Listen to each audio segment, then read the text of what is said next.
Start by letting everyone know that Councilman Jan Giordano is recovering this morning from his surgery. It seems to have been a success from what we're hearing. He's still in a great deal of pain, though, so we'll give you an update as things move forward. And with that, Mr. Boniface, are you on? Yes, sir. Good morning, Council President. Good morning, Council. Good morning. Good morning. We have with us to start off today, we have the Director of Public Works, Mr. Joe Seaman. Good morning, Joe. How are you? And we're ready to start whenever you are, sir. Sorry for the delay. There's no problem at all. I'm available to answer any questions you may have on either the operating or the capital budget for the Department of Public Works. I thought maybe you may touch on some of the challenges that you're faced with during the COVID virus, if you don't mind first. I don't mind at all. We've been very forthright with our employees and trying to look at different ways to be able to protect them at the same time still maintaining the mission that we're intending to accomplish within Public Works. So very early, I sent an email on a daily basis to our employees to let them know what the different guidance was and how we would react to it. In short, what we've done is anyone who is primarily an office worker has had the opportunity to work remotely. Many have taken that opportunity, and we're still being effective and efficient in doing so. Those who work in the field independently, such as inspectors, have still continued to be able to do so because they limit their contract and maintain social distancing and be able to still be able to perform their mission. We did have to make some minor modifications in our groups that have 24/7 service and where they actually have to work in close proximity to each other. For example, in water and sewer maintenance, water and sewer operations, and highway maintenance, where it wasn't practical for them to work remotely, nor was it necessarily practical to have separation when you're making improvements to ditch lines or pipes and such. So we went on a temporary, we'll call it an on-off separation schedule that started 2 weeks ago. We set it up to run 4 weeks in order to minimize the contact across crews. So at any given day, we still are maintaining at least 50% or more of our service working, performing our work. But on the other hand, we are providing protection in the event that anyone is infected. We're not going to then contaminate the entire group. We are at the end of the second week of that. It's scheduled right now to run 2 more weeks, and we're going to do some evaluations next week and the week after based on the governor's guidance and the national guidance to see if that is an appropriate methodology across all of Public Works on how we'll continue in the month of May. Thank you, Joe. I appreciate that very much. Council, at this time, if any of you have any questions of Mr. Seaman, let me know. Sam, I need to see the full screen.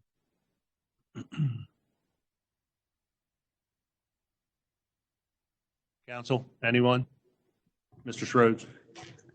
Joe, I just want to thank you for everything that you do. A very great percentage of our calls are road related, and you've got an excellent staff, and just want to appreciate how you take care of all of those issues. I know that Jeff Stratmeyer is going to be leaving. I know we're going to be at a loss, but I know that you'll fill that gap, I'm sure. Just really want to thank you for that. I know that you have to even work harder without the highway user revenue we had been getting from the state. And honestly, from our perspective, you really can't tell a whole lot, especially based on the percentage of decrease of funds that we now receive. So just want to send some kudos your way. Thank you very much. I do appreciate that, and I will pass your thanks on to our staff as well. Thank you, Mr. Schroeds. Anyone else? Wagner. Hi, Joe. Good morning, all. If you could just touch on solid waste management, if you could, and also that would also include the landfill MES and that contract. Could you just touch on how that's moving ahead and the dollars associated with it? The value associated with it, is that what you said? I'm sorry. No, the costs associated with it. There's a little bit of an increase. I know on. Well, actually, what did you do? You decreased on the solid waste management transfer station piece, didn't you? Yeah. That decreased. It decreased, yes. That is the transfer station account is the fees that we pay to Baltimore County for their acceptance of all of the solid waste that's collected from commercial haulers within Harford County. And that is based on a contract agreement that's in place for the next, I believe it's the next 30 years plus another option decade after that, I believe. And that is based on a rate schedule that is part of the agreement, and that we make projections every year based on the formula includes volume of trash, fuel tax, administration fees, and so on, all of which are spelled out contractually in our agreement with Baltimore County. So that entire account is our fee to them for handling that. And what's the cost? Am I looking at the cost? Solid waste management, environmental services. That's not up at Scarborough, is it? Yes. On page 460. Yes. 460 is yes, the landfill and MES. That's the MES contract. Correct. 460 is the fees associated with managing our solid waste facilities that include the landfill, including the debris collection at Tollgate and so on. And that's how we separated those to make sure they were independent. And that agreement with MES goes how long? How far into the future? We do it on an annual basis. Yearly. Oh, year to year? Yes. Okay. All right. Thank you. You're welcome. Thank you, Mr. Wagner. Anyone else? Mr. Johnson? Morning, all. I just have one question about the healthcare insurance. I've noticed that over the previous years that it's gone up. So, can you talk about the rise in your budget in the healthcare? Sure. We budgeted for a 5% increase for health benefits, but total throughout the whole county and all the funds, I don't think the increase was maybe, I know in the general fund it was less than it was like 0.11%. It also, when employees make changes, they get married, they have children, that cost is going up. And then we should also always point out that with our health insurance, the county is self-insured. So what happens in this case is we do need to come up with a premium cost, and that premium cost is what's in the budget.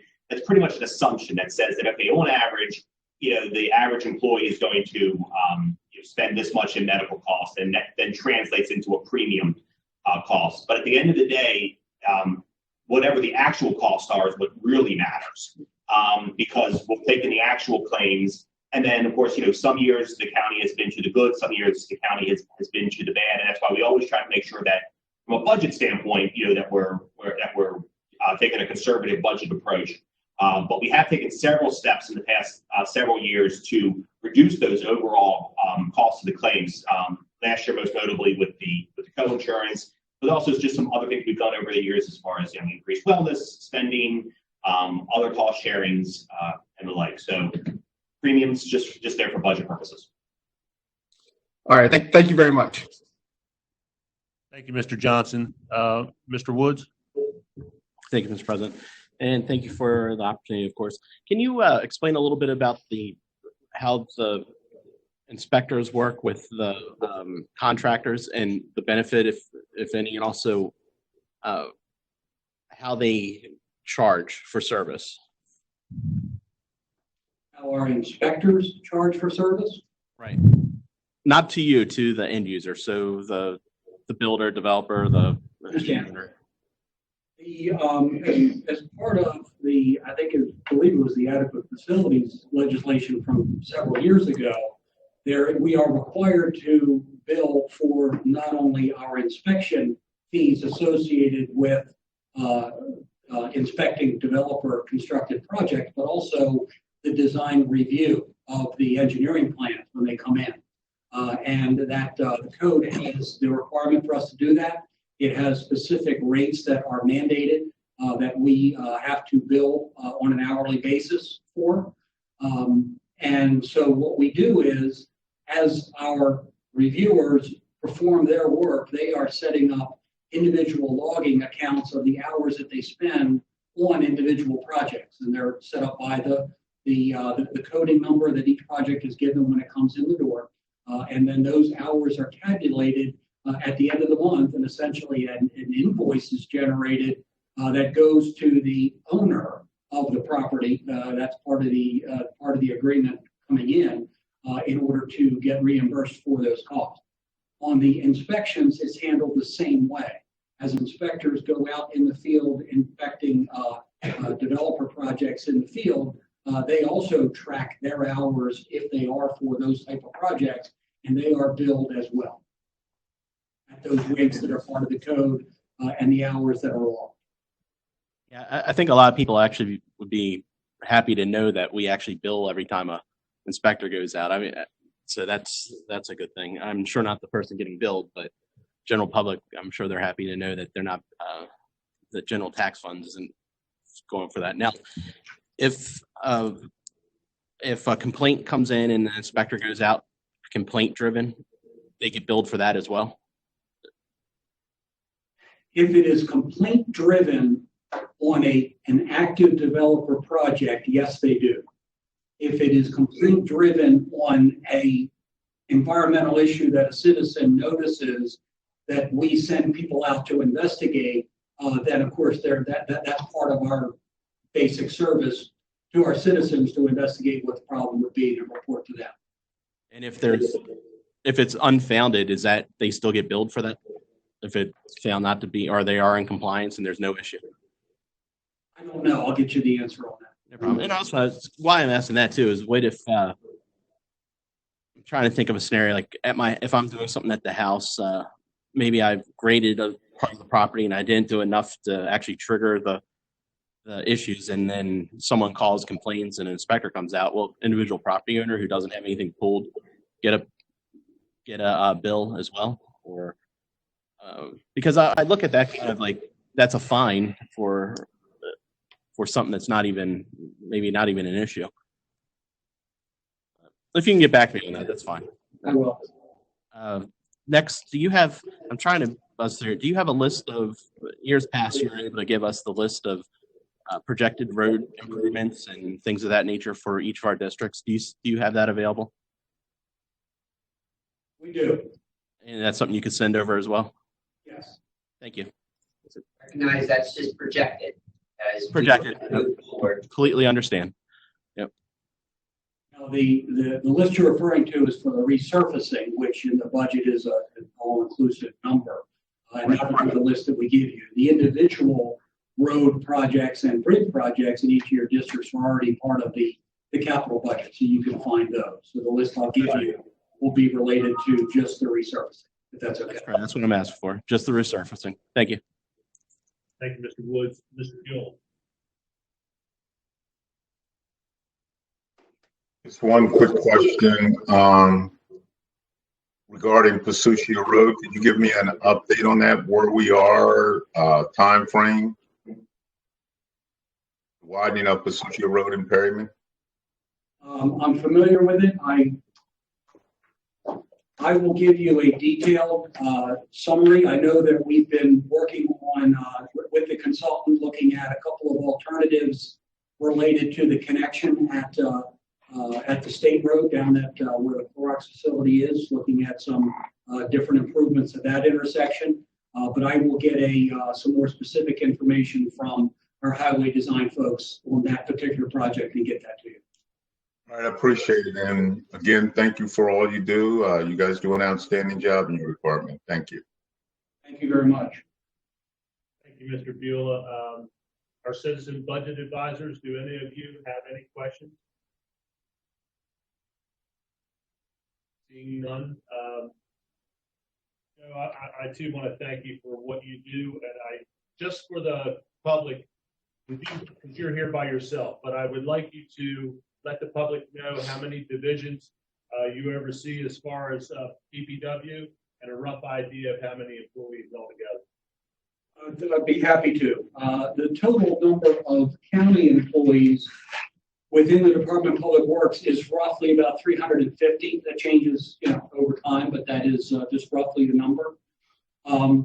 We are organized by, in previous budgets, was organized in 4 separate groupings. We've consolidated a little bit, so I'll talk a little bit about how we're organized for the budget that you see in front of you.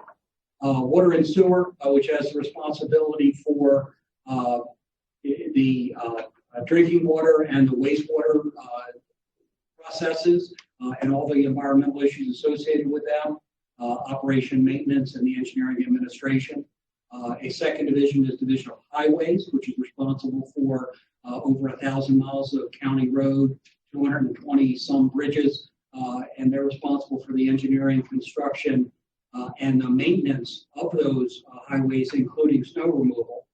And then we consolidated the remaining groups, which were listed in previous years under what we called program management and also solid waste management. It was somewhat of a catch-all, and what we did was we consolidated those 2 groups together under the name of environment and sustainability. When we recognized that the services provided by those groups altogether were primarily related to one or both of those elements, related to the environmental inspection, the solid waste management, the watershed, really key into the environmental and the sustainability aspects of what we're responsible for. But also, since capital projects management is included in that, that group, of course, has a responsibility for the engineering and construction of county facilities, vertical facilities primarily. So they're focused on energy efficiency and sustainability because we want to make sure that the county buildings and facilities that are built remain sustainable and cost-effective and efficient for many years to come. So basically, moving forward with fiscal year 2021, we'll have 3 operating divisions: water and sewer, highways, and what we're calling environment and sustainability.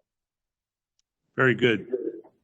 Thank you again for all you do. Appreciate it. And I guess this will conclude your part of this work session. Excuse me, Mr. Wagner. Yeah, I wasn't quite, I thought we were going to walk on through unless we just concluded all division of Public Works.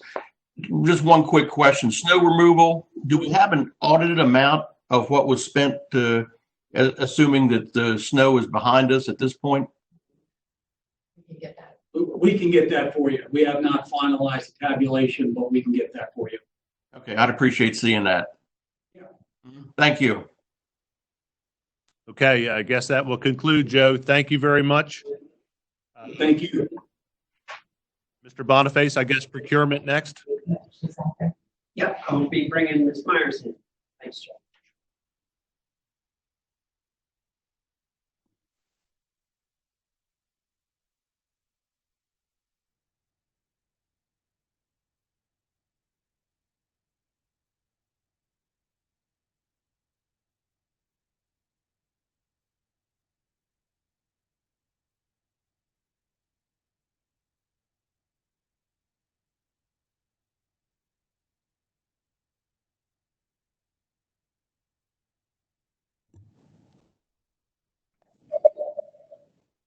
Okay, Mr. President, we have Ms. Myers with us today.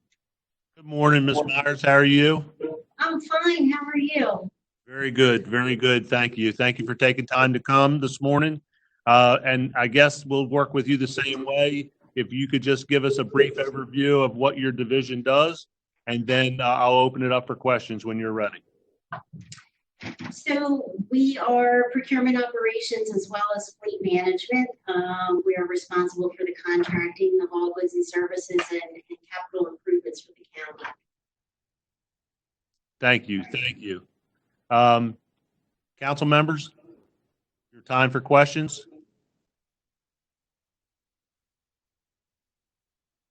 Mr. Beulah? Yes, good morning, Ms. Myers. How are you doing? Good, how are you? Good. And thank you. You've been doing an outstanding job as best I can tell. So thank you to you and your department. My question is along the lines of, I know a couple of years back, we had, or your department had talked about basically a or trying to keep all the services as possible in county,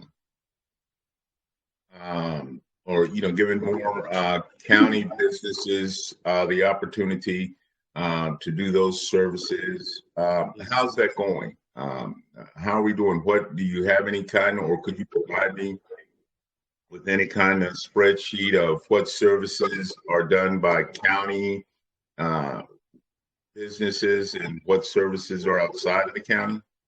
Yes, we do keep a tabulation of that, and that is increased each year. I would say that this past year's increase was around 11 or 12% from the previous year in local spend. Okay. Could you provide me, like I said, a spreadsheet, maybe say of the last 3 years to myself and my fellow council members, please? Sure. I'd like to see that. That's all I have, Mr. President. Thank you, Mr. Beulah. Anyone else? Mr. Johnson? Good morning. How are you this morning? Good, how are you? I'm doing well. I have a question about fleet management. Last year, fleet management had $2.1 million remaining from the previous year. And the question is that, and that was their fuel budget. What happens to that 2.1 million from the previous year? Where does that go? It goes right back into fund balance, into the highway fund. Because that's highways funds. That's highways funds? Mm-hmm. And it looks like fuel management has a budget of $4.2 million, which was over budgeted. Could we reduce that by let's say $1.5 million? Do you think? I would really be cautious with doing that. 3 primary reasons that I can think of. Obviously, the pandemic has driven demand down for fuel. We had an extremely mild winter.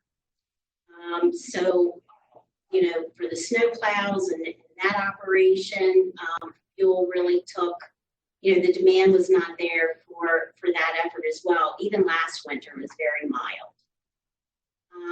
We've taken on responsibility of providing fuel for some of their customers, one being most recently the school board. We formed a partnership with them. They now use our tanks, and they estimated about $800,000 for utilizing our fuel, and that actually is coming in at around $270,000. And we believe it's because they haven't fully accessed all of their vehicles with our fueling stations yet.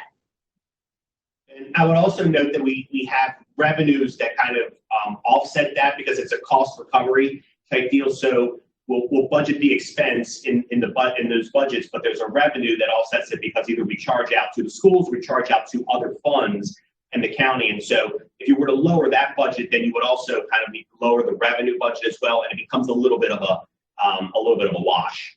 So. Okay, well, thank you very much. I truly appreciate it. You're welcome. Thank you, Councilman Johnson. Anyone else? Mr. Wagner.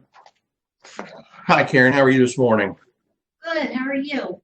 Good. Is there Is there a way you could provide to us? I see on page 179 where contractual services, that's funds for space and real estate rentals were reallocated to debt service. I know in previous budget years, sometimes it's asked for. Can we ask for the locations of rental properties that the county is renting and the amount that's associated with that to be delivered to us? Rob, that's under property management, which is under Billy, the director of administration, and Aaron Shaker, but I can get you that information. Yeah, I appreciate that. So what is contractual services, the ones that this is showing here on 179? What is that? 179. Let me get there. Property management, that's it, right? Yes, that's property management, but All that's right. under director of administration. I just moved ahead out of your budget and started looking at that. So I would appreciate if I could get that information. Sure. Great. Same Thank thing you. we gave you last year? Yes, Okay. thank you. Thank you, Mr. Wagner. Anyone else, council members? Budget advisors?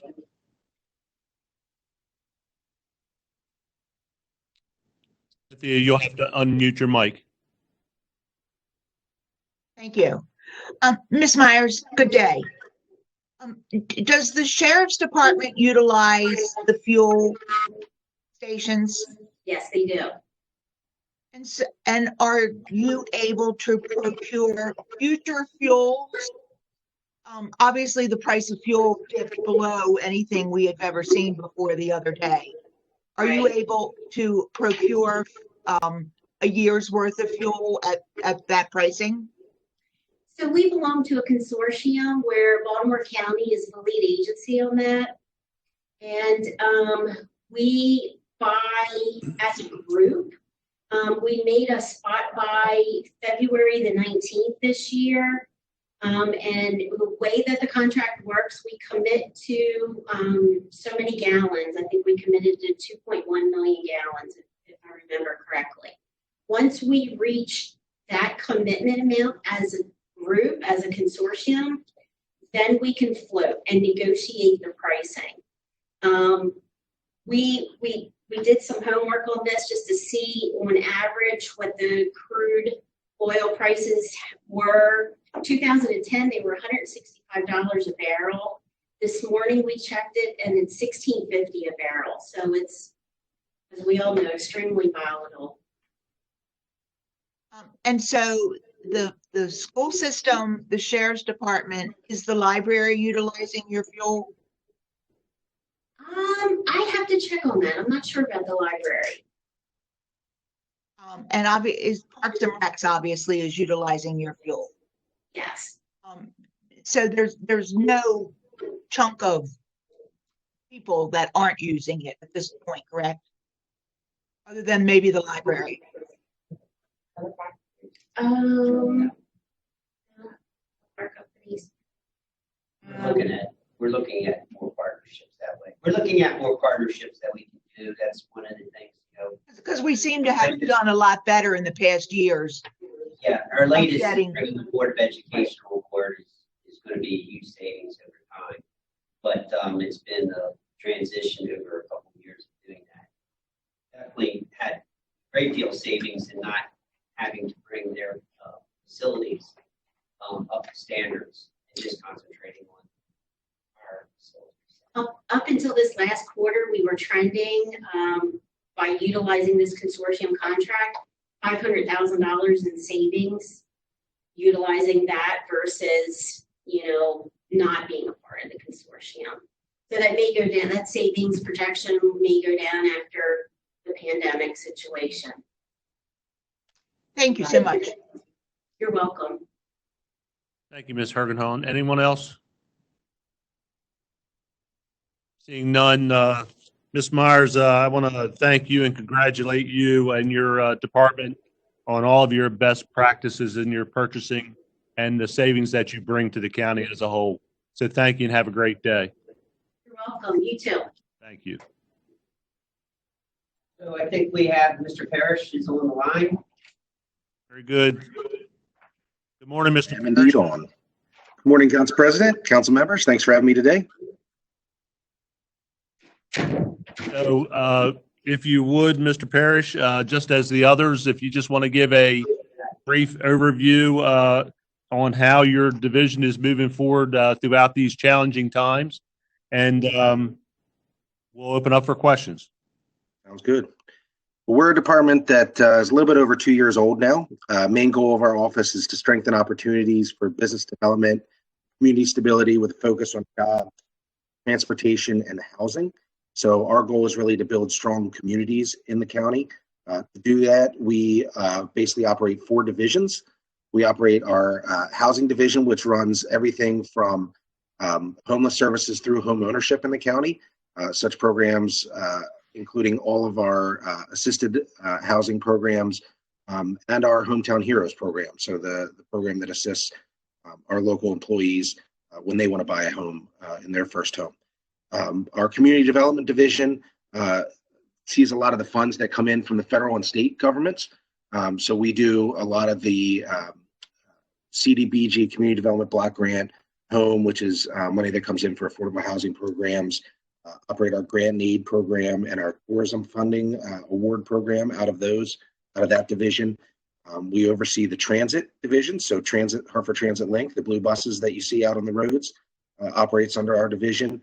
And of course, economic development as well. So supporting our local business community, which I think we all know during this time has been a little bit of a struggle, but we're doing what we can to connect all of our local businesses to the federal and state resources that are available and try to make sure that we're that connective tissue between that business community and supports that are available through this time. We work closely with all of our partners through Susquehanna Workforce Network, which runs our one-stop locations and helps us with our unemployment needs, through SBDC, the Small Business Development group that really assists with some of the federal programming and things like that. So we support all of those, as well as our other regional partner organizations like Economic Alliance Greater Baltimore Committee, Baltimore Metropolitan Council, all those things. We are actively involved in all those memberships. So it's a brief overview of what we cover.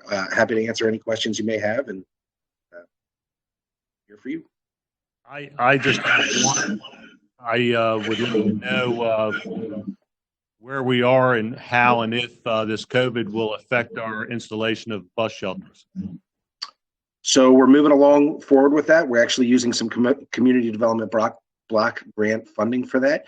Just this week, we opened the bus shelter at the Walmart and Target there in Abingdon.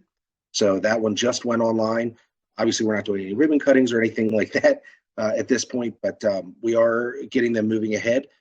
We've got the design completed of, I think, 9 of the 13 shelters, but it's moving along to complete the design of all 13, and then moving through the installation of them as we go. So I know, I believe 3 of them have been installed or are under construction currently, and we're moving them along.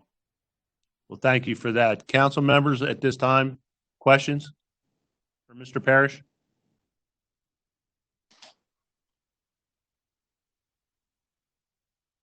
Mr. Beulah?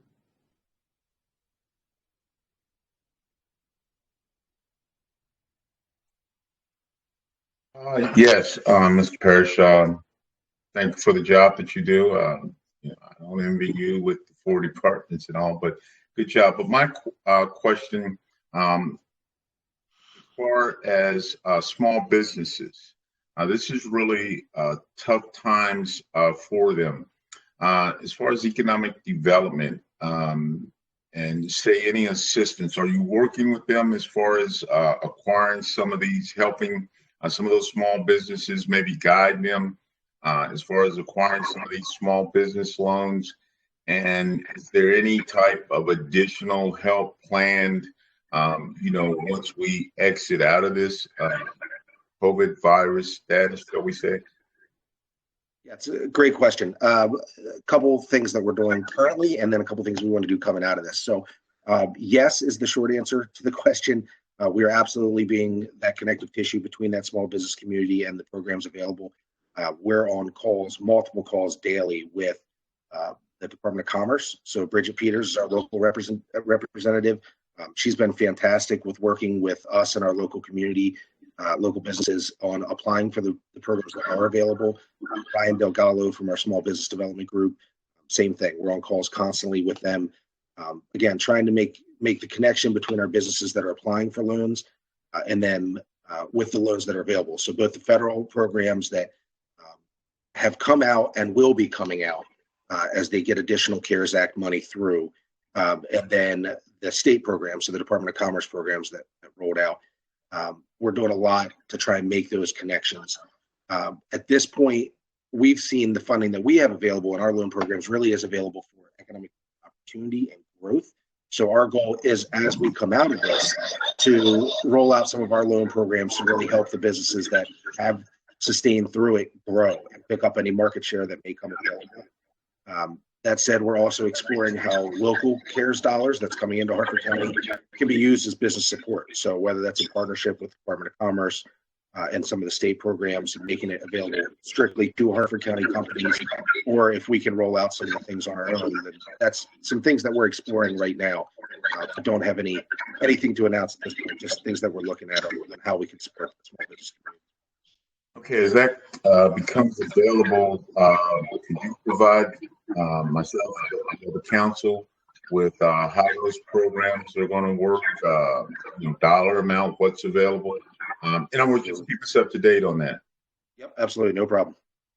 Okay, going over to the housing side, one of my passions is the homeless, and this is difficult times for them. Now, I know we get a lot of state and federal grant money. Are we doing anything out of the, above and beyond what we normally would do? How is that going? Because I've been, kind of track that. So it's always difficult, but yes, we are doing as much as we can to serve the population that's most in need here in the county. Because they are a vulnerable population, we've taken anybody that's in any of our shelters that was in that vulnerable, susceptible group, so the over 60 years old group or anybody with chronic health conditions, we have put them into hotels during this time. In addition to that, Welcome One Shelter has put all of the individuals that were staying in the shelter into hotels at this point. We are also working closely with the hospital for anybody who is a person under investigation or patient under investigation, potential COVID, or anybody who's being discharged. So if they were discharged without a place to go, we're also placing them during this time.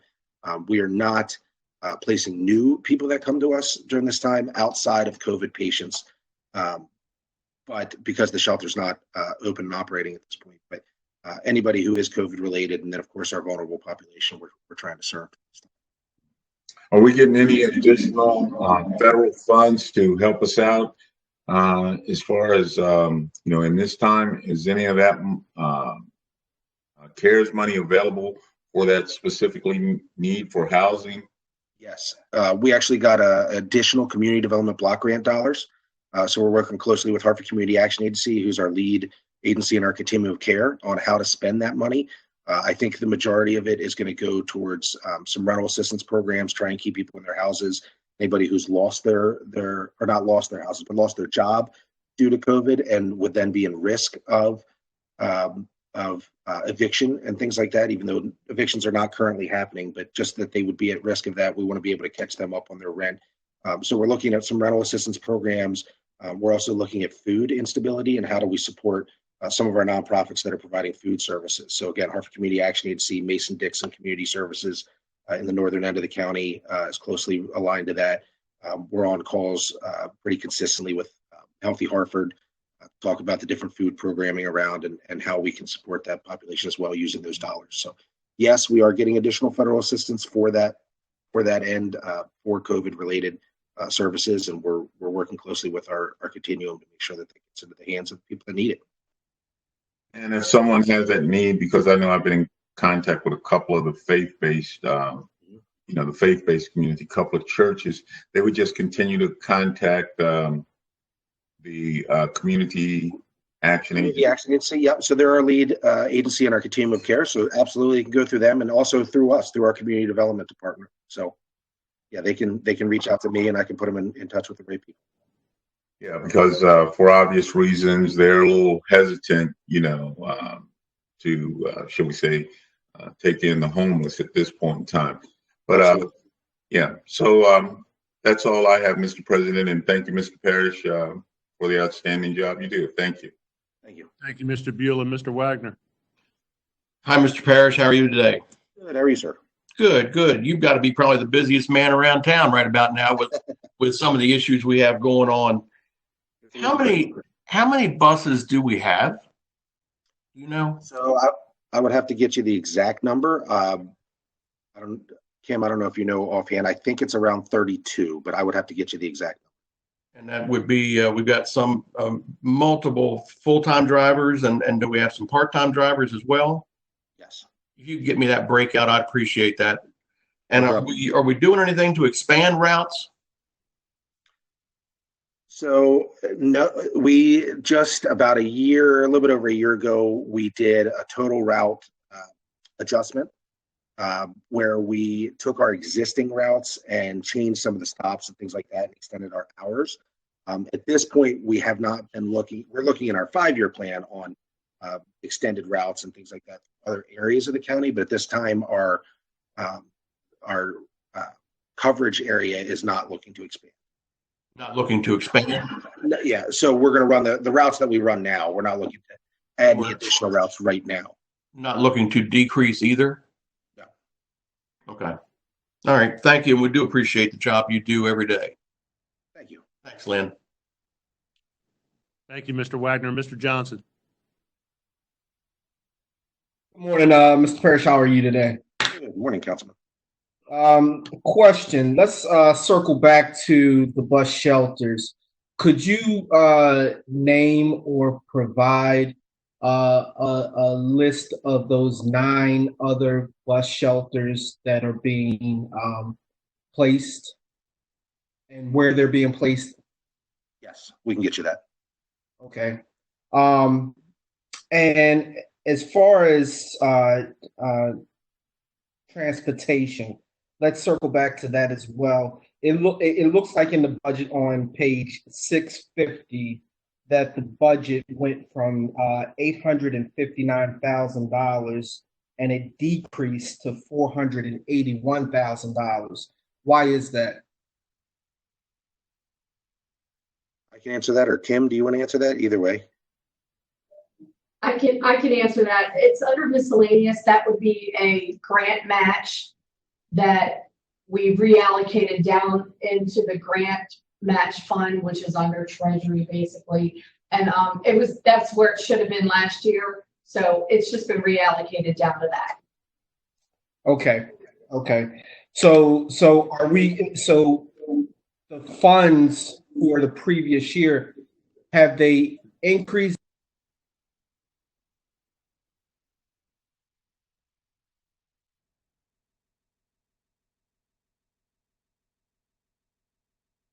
I'm sorry. There we go. So the funds, have they increased, decreased, or stayed the same, stayed level? Kim, do you want to? What, Andre, what are you referring to? What funds? The grants that we're receiving, or the? Yes, you said that money was grant money that was matched, correct? That was matching money to the grants that they received for mainly transit. Okay. And I can't answer much. That's the county dollars that we put in to match the federal and state dollars that we receive. So we're required to match different. It depends on the grant. Some grants are 10% match, some are 20% match, some are 50% match, depending on the grant. And then, of course, we're always applying for funding for our services. And it changes year to year because some of it's for capital, some of it's for operating. The only fund that doesn't ever really go up from the federal or states is the demand response services that we do. So that's the county dollars. The majority of the county dollars we end up putting into our demand response. That, of course, is the services that provide dialysis and medical services to our population. That's, for some reason, the state never seems to add any money to that pot. It stays pretty fixed. So most of the county dollars that go in go to run our demand response service.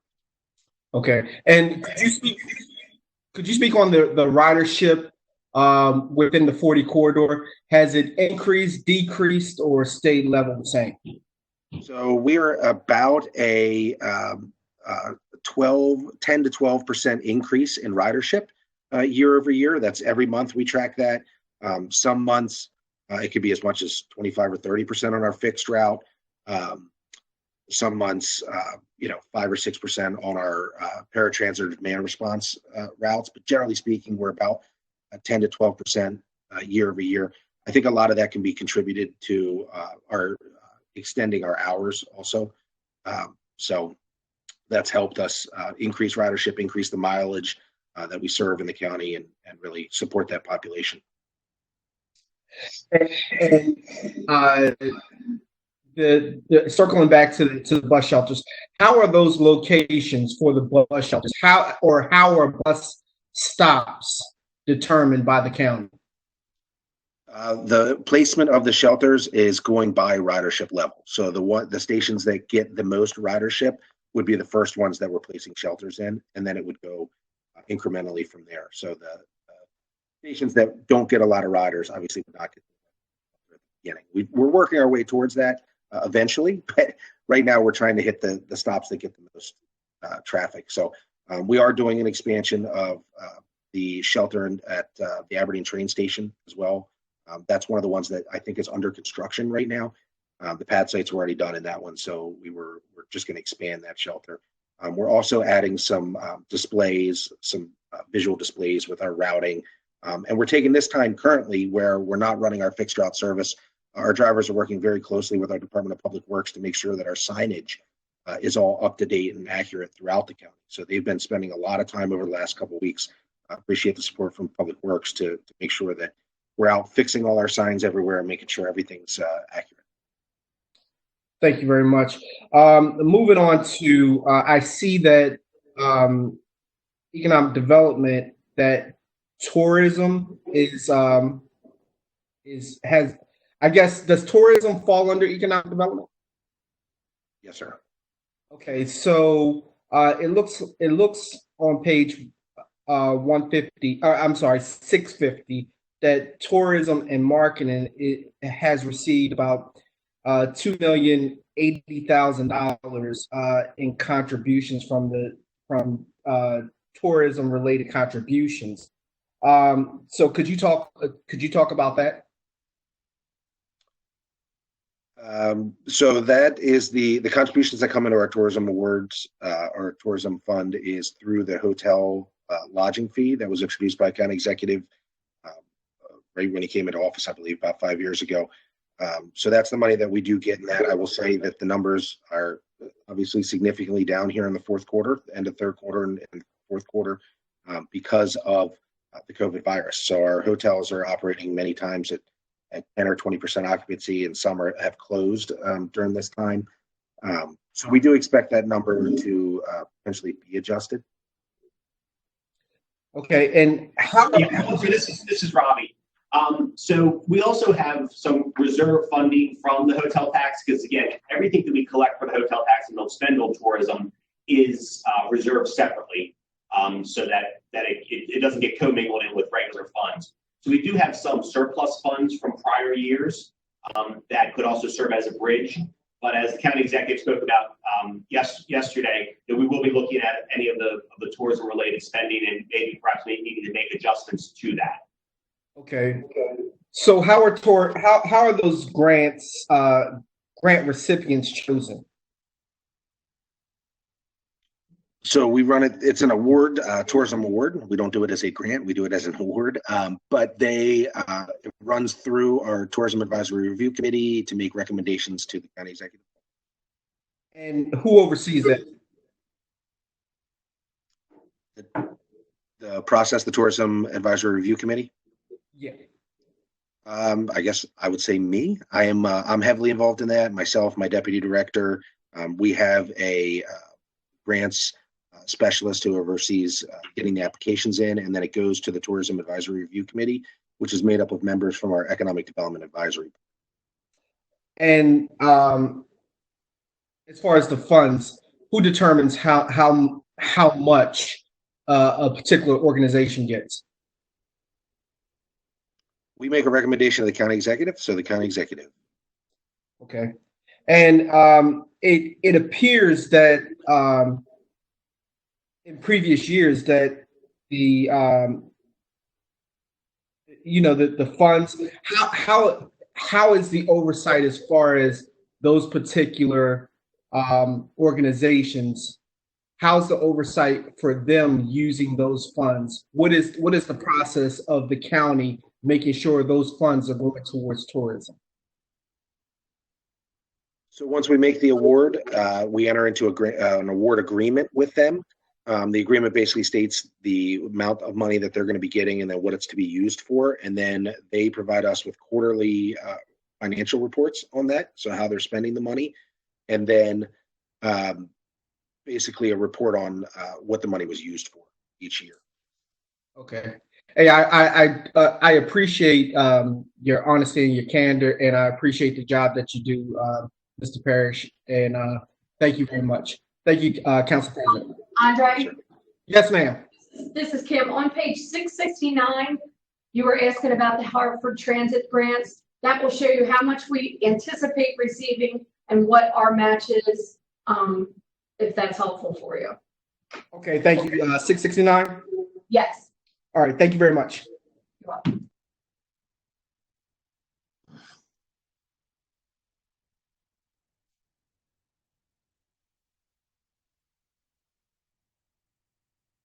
Council President, you're on mute. I'm sorry, Councilman Beulah.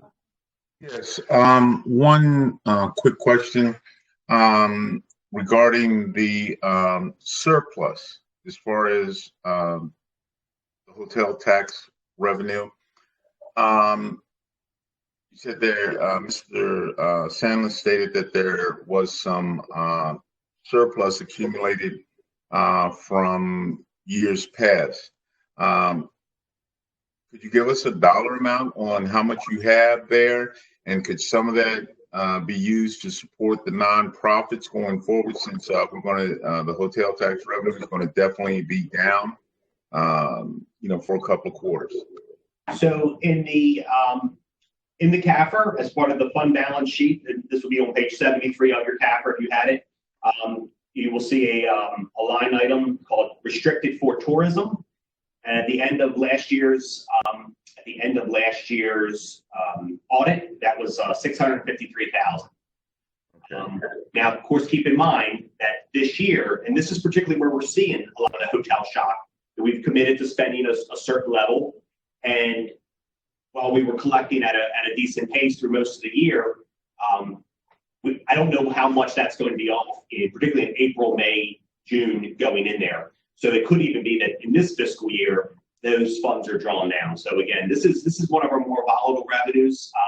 Those funds can only be used for tourism-related expenses, and they will continue to be tracked that way. But what I don't know is how we're going to finish this year. So that surplus there could be gone, or it could still be there. Okay. Mr. Parrish, you stated that we're putting a lot of the homeless in hotels at this point in time. You have how many, a dollar amount on that?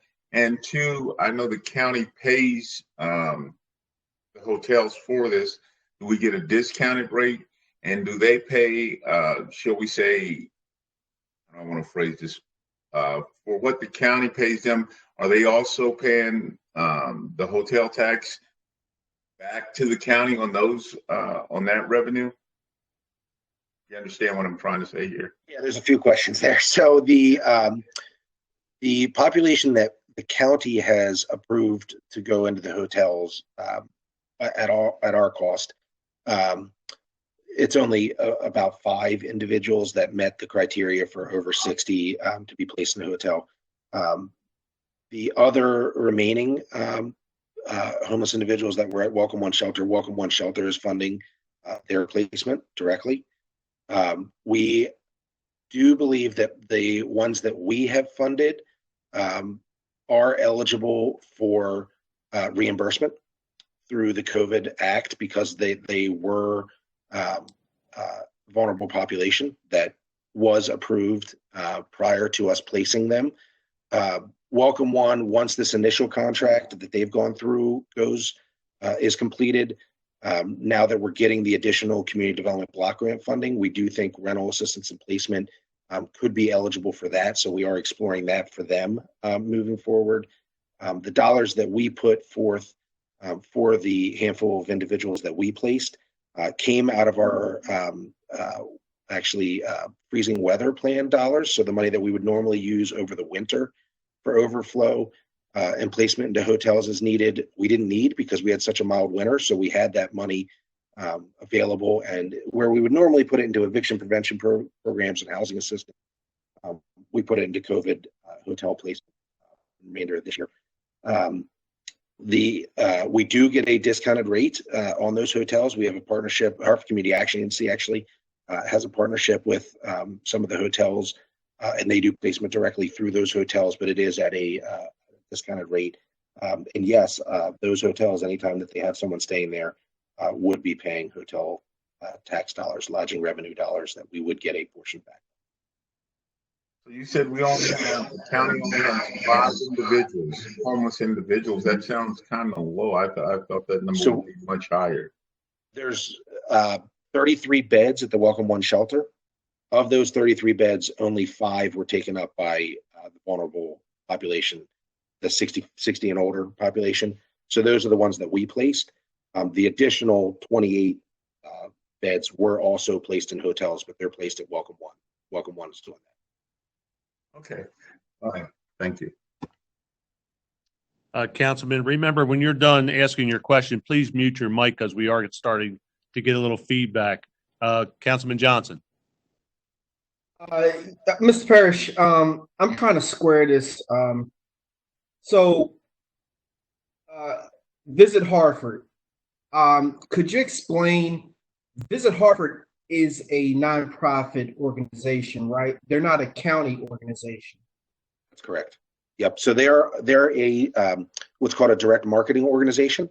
So they do all of the tourism marketing on behalf of the county. So they are not a county agency. They are a separate nonprofit. They have their own board that they report to. We provide the funding for them to then go out and market the county outside of Hartford County. So their job is to market us really globally. They have run programs overseas several times to promote things like House of Cards being filmed here and some tour groups and things like that through Washington, D.C. and up New York, up Hartford County on the way. So they do a lot of promotion on our behalf so that the county doesn't have to use our dollars to go do it. They do it on our behalf. Okay. And I was going over some of my notes, and I just want to circle back to this auditor's report. I have written down here that the auditor reported that tourism grant recipients were not able to provide support for how county funds were used. Could you delve into that and explain why? My initial statement is it's an award, not a grant, but so we operate them a little bit differently, but with the tourism award. So what happens is, obviously, like I said, we require them to do quarterly statements and an annual report on what they actually spent money on.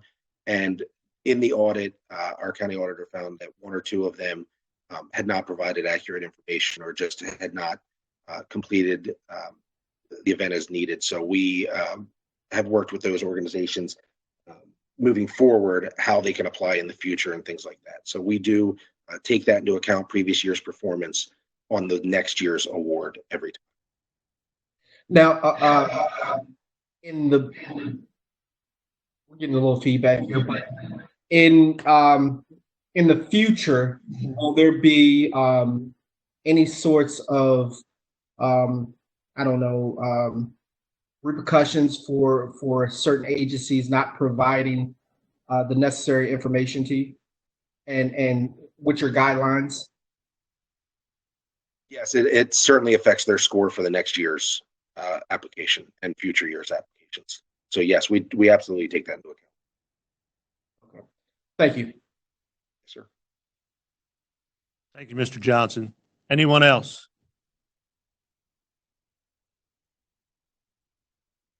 Citizen Budget Advisors, anyone there?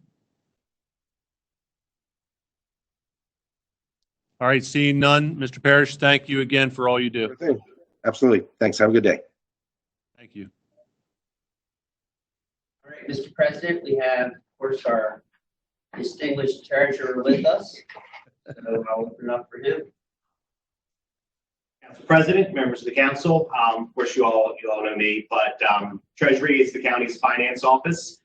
So we collect the money, we bring in the money, whether that's through taxes, fees, or bond sales. We help disperse the money, whether that's to our employees through the payroll process, or our vendors through our accounts payable, or direct disbursements, of course, to the school systems, the library, the community college, the nonprofits, all of those things.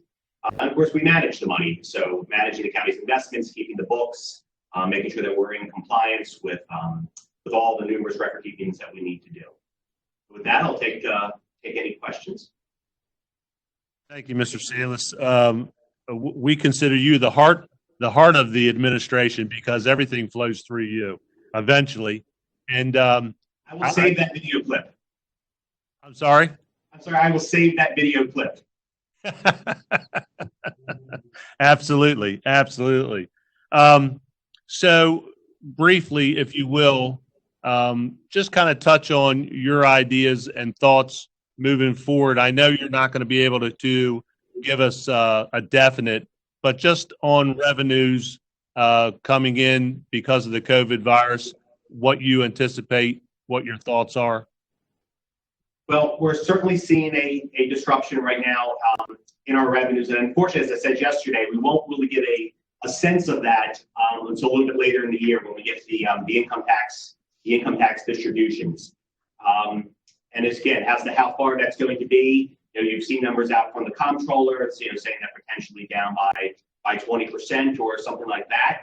If our second quarter was down by about 20%, we might be looking at about 17 million, some 15 million, 17 million, something in that range. The question is going to be how long does it then continue after that? I am confident that with our reserves that we have in place, these are reserves that we've accumulated largely through conservative budgeting, whether that's through the budget process and how we estimate revenues, how we estimate expenditures, to once even the budget begins, not taking this use it or lose it mentality and saving aside money and sometimes even having those surpluses there. That's going to enable us, I think, to get through fiscal year 20. And then as we go into fiscal year 21, that's kind of the question: is how long does this economic kind of seize up continue, and does it start to spread to other segments of the overall economy? Right now, we've had a lot of businesses that have had to shut down. They're not paying their workers, or to the extent that they're collecting unemployment. So we've kind of had that initial wave. Of course, what I'm concerned about is if it goes to the next level, whereby people who aren't directly unemployed right now because of the shutdown, but because there's people are reluctant to spend, they're reluctant to take on other types of commitments, it more or less kind of starts that contagion. So that certainly is a concern. I think our property taxes, should be in relatively good shape. The good thing about our property taxes, which is the county's #1 revenue source, is that they are not due until the first half is not due until September 30th, and the second half is not due till December 31st. So I think if we were in a different environment or a different timing, this could be a far more different situation. So that is certainly a plus in our favor. And as I said yesterday too, I think there's a lot of other jurisdictions that don't have the fund balances that we do, but also just have a different revenue mix. They may rely more on for general operating expenditures, hotel taxes, things along those lines, parking meters, parking taxes that we don't. And I don't know if they have the other forms of flexibility that we have in our budget. So long story short is, we're going to watch and see. I think we're positioned relatively well, but certainly a lot of concerns. And together with budget and also with my staff, we continue to work with our financial advisors, to see, if we need to take additional steps, where would they be in order to make sure that we can continue to fund the county's priorities. Thank you very much for that. Council, at this time, any questions for Mr. Sandless? Mr. Wagner? In following through what Mr. Sandless said and thinking about the way this budget's constructed, am I the only one that it gives some concern to, thinking about the revenue stream that is going to be interrupted,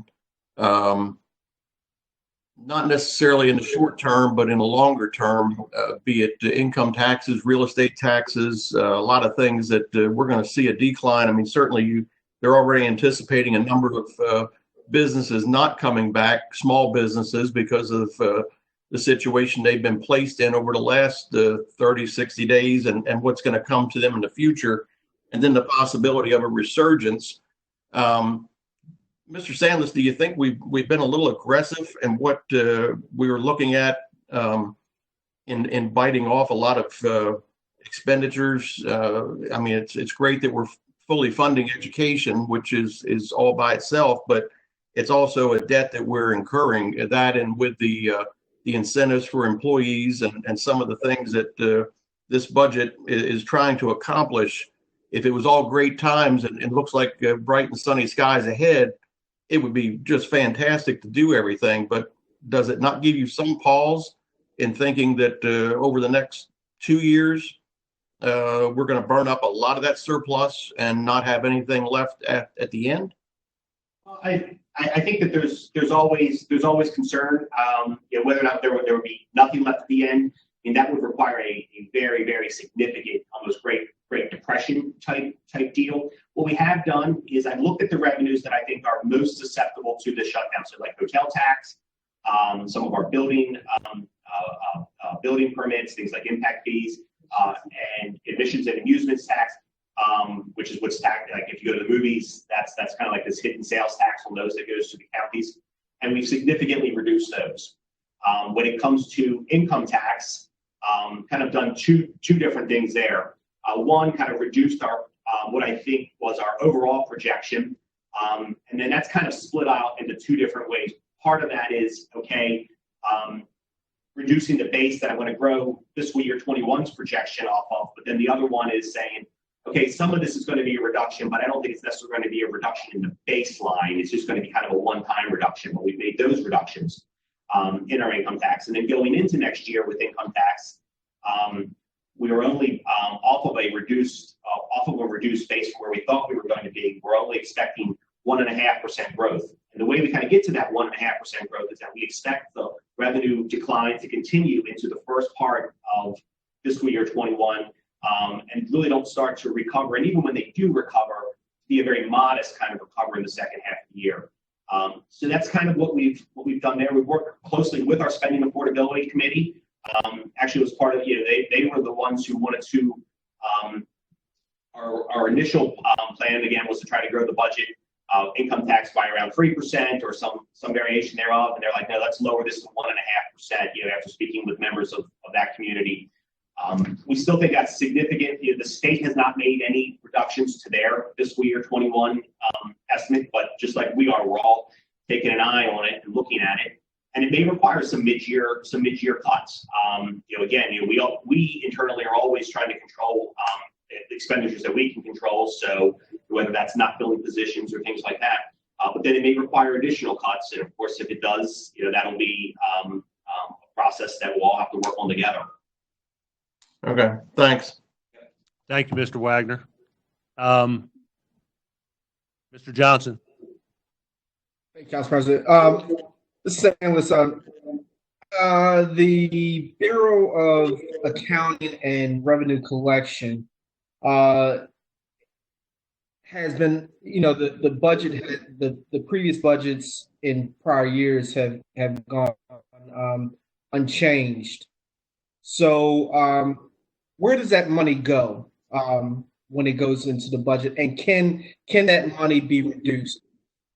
Well, that money goes, if it's not spent, goes to the falls to fund balance, as with any other And anytime that there's revenues that come in above expectations or expenditures that are below the budget, that flows into fund balance. And before I came to this position, I worked on your guys' side of the aisle. I was on the legislative branch in Baltimore County with their audit office, and I remember doing these similar things there too, where you kind of will look at year spending from the prior year and say, okay, should we match this up with actuals? And I think the difficulty in all of that is that it reduces sometimes the needed flexibility and also kind of what the current plans are. So if we're looking at some of those expenditures in bureau accounting or revenue collections that we haven't spent all the way, there is a plan for those types of things. And a lot of it had to do with, well, actually two big things. One, in Treasury, we've had a significant number of our senior people retire. And so we wanted to preserve some flexibility so that if we needed to bring in either a retiree to work on a contractual basis or someone else from the outside, and we could have that ability to do that. Now, we've been fortunate in that my staff has been outstanding, particularly, actually, I'm not even going to say particularly, all of them have been outstanding. But we do maintain that flexibility for that. Another thing is that every year, the accounting standards, of course, get more and more complicated, and there are times where we need to go to outside sources to bring something in, to do a study, to do an actuarial report. Now, my staff is generally able to do this, and then we don't need to bring those individuals in, but we need that flexibility. And then finally, and you're going to see this throughout the county, after years of really not investing in new technology, we have done a considerable amount of investing in new technology, with whether it's Workday that touches really everybody, particularly finance and procurement, whether it's OpenGov, which touches budget, and of course everybody. And that there are times where with these big systems, you have these new additional costs a lot of times as you implement new modules and things like that. And so again, to try to maintain that flexibility, I will say that all of those new technologies that we have invested in have been crucial in our ability to adequately serve the public during these times. I do not think that if we would not have had a cloud-based system like Workday, like OpenGov, like EnerGov in permits and the like, that our citizens would have. I think they would have noticed a huge difference in our ability to serve them, and in just on our ability to do our work. So again, that all of this are why we keep these additional funds in there. But I'm not going to just spend it just to spend it. So. And the same question applies to water and sewer accounting. It seems like they've been over budgeted for financial and auditing services. So you feel the same way in reference to that organization as well? So in the case of water and sewer, so with two big things that are kind of happening there. One is we are getting ready to introduce a new water and sewer billing system. We're kind of currently working on that. That's one of the last pieces that we need to take off of. Right now, it's still in the mainframe. It's this old system that we actually inherited from Baltimore City in 1980, and we need to get on the cloud and get on a new system there. So I think we want to preserve some flexibility in that regard. But the real big component of that is credit card fees.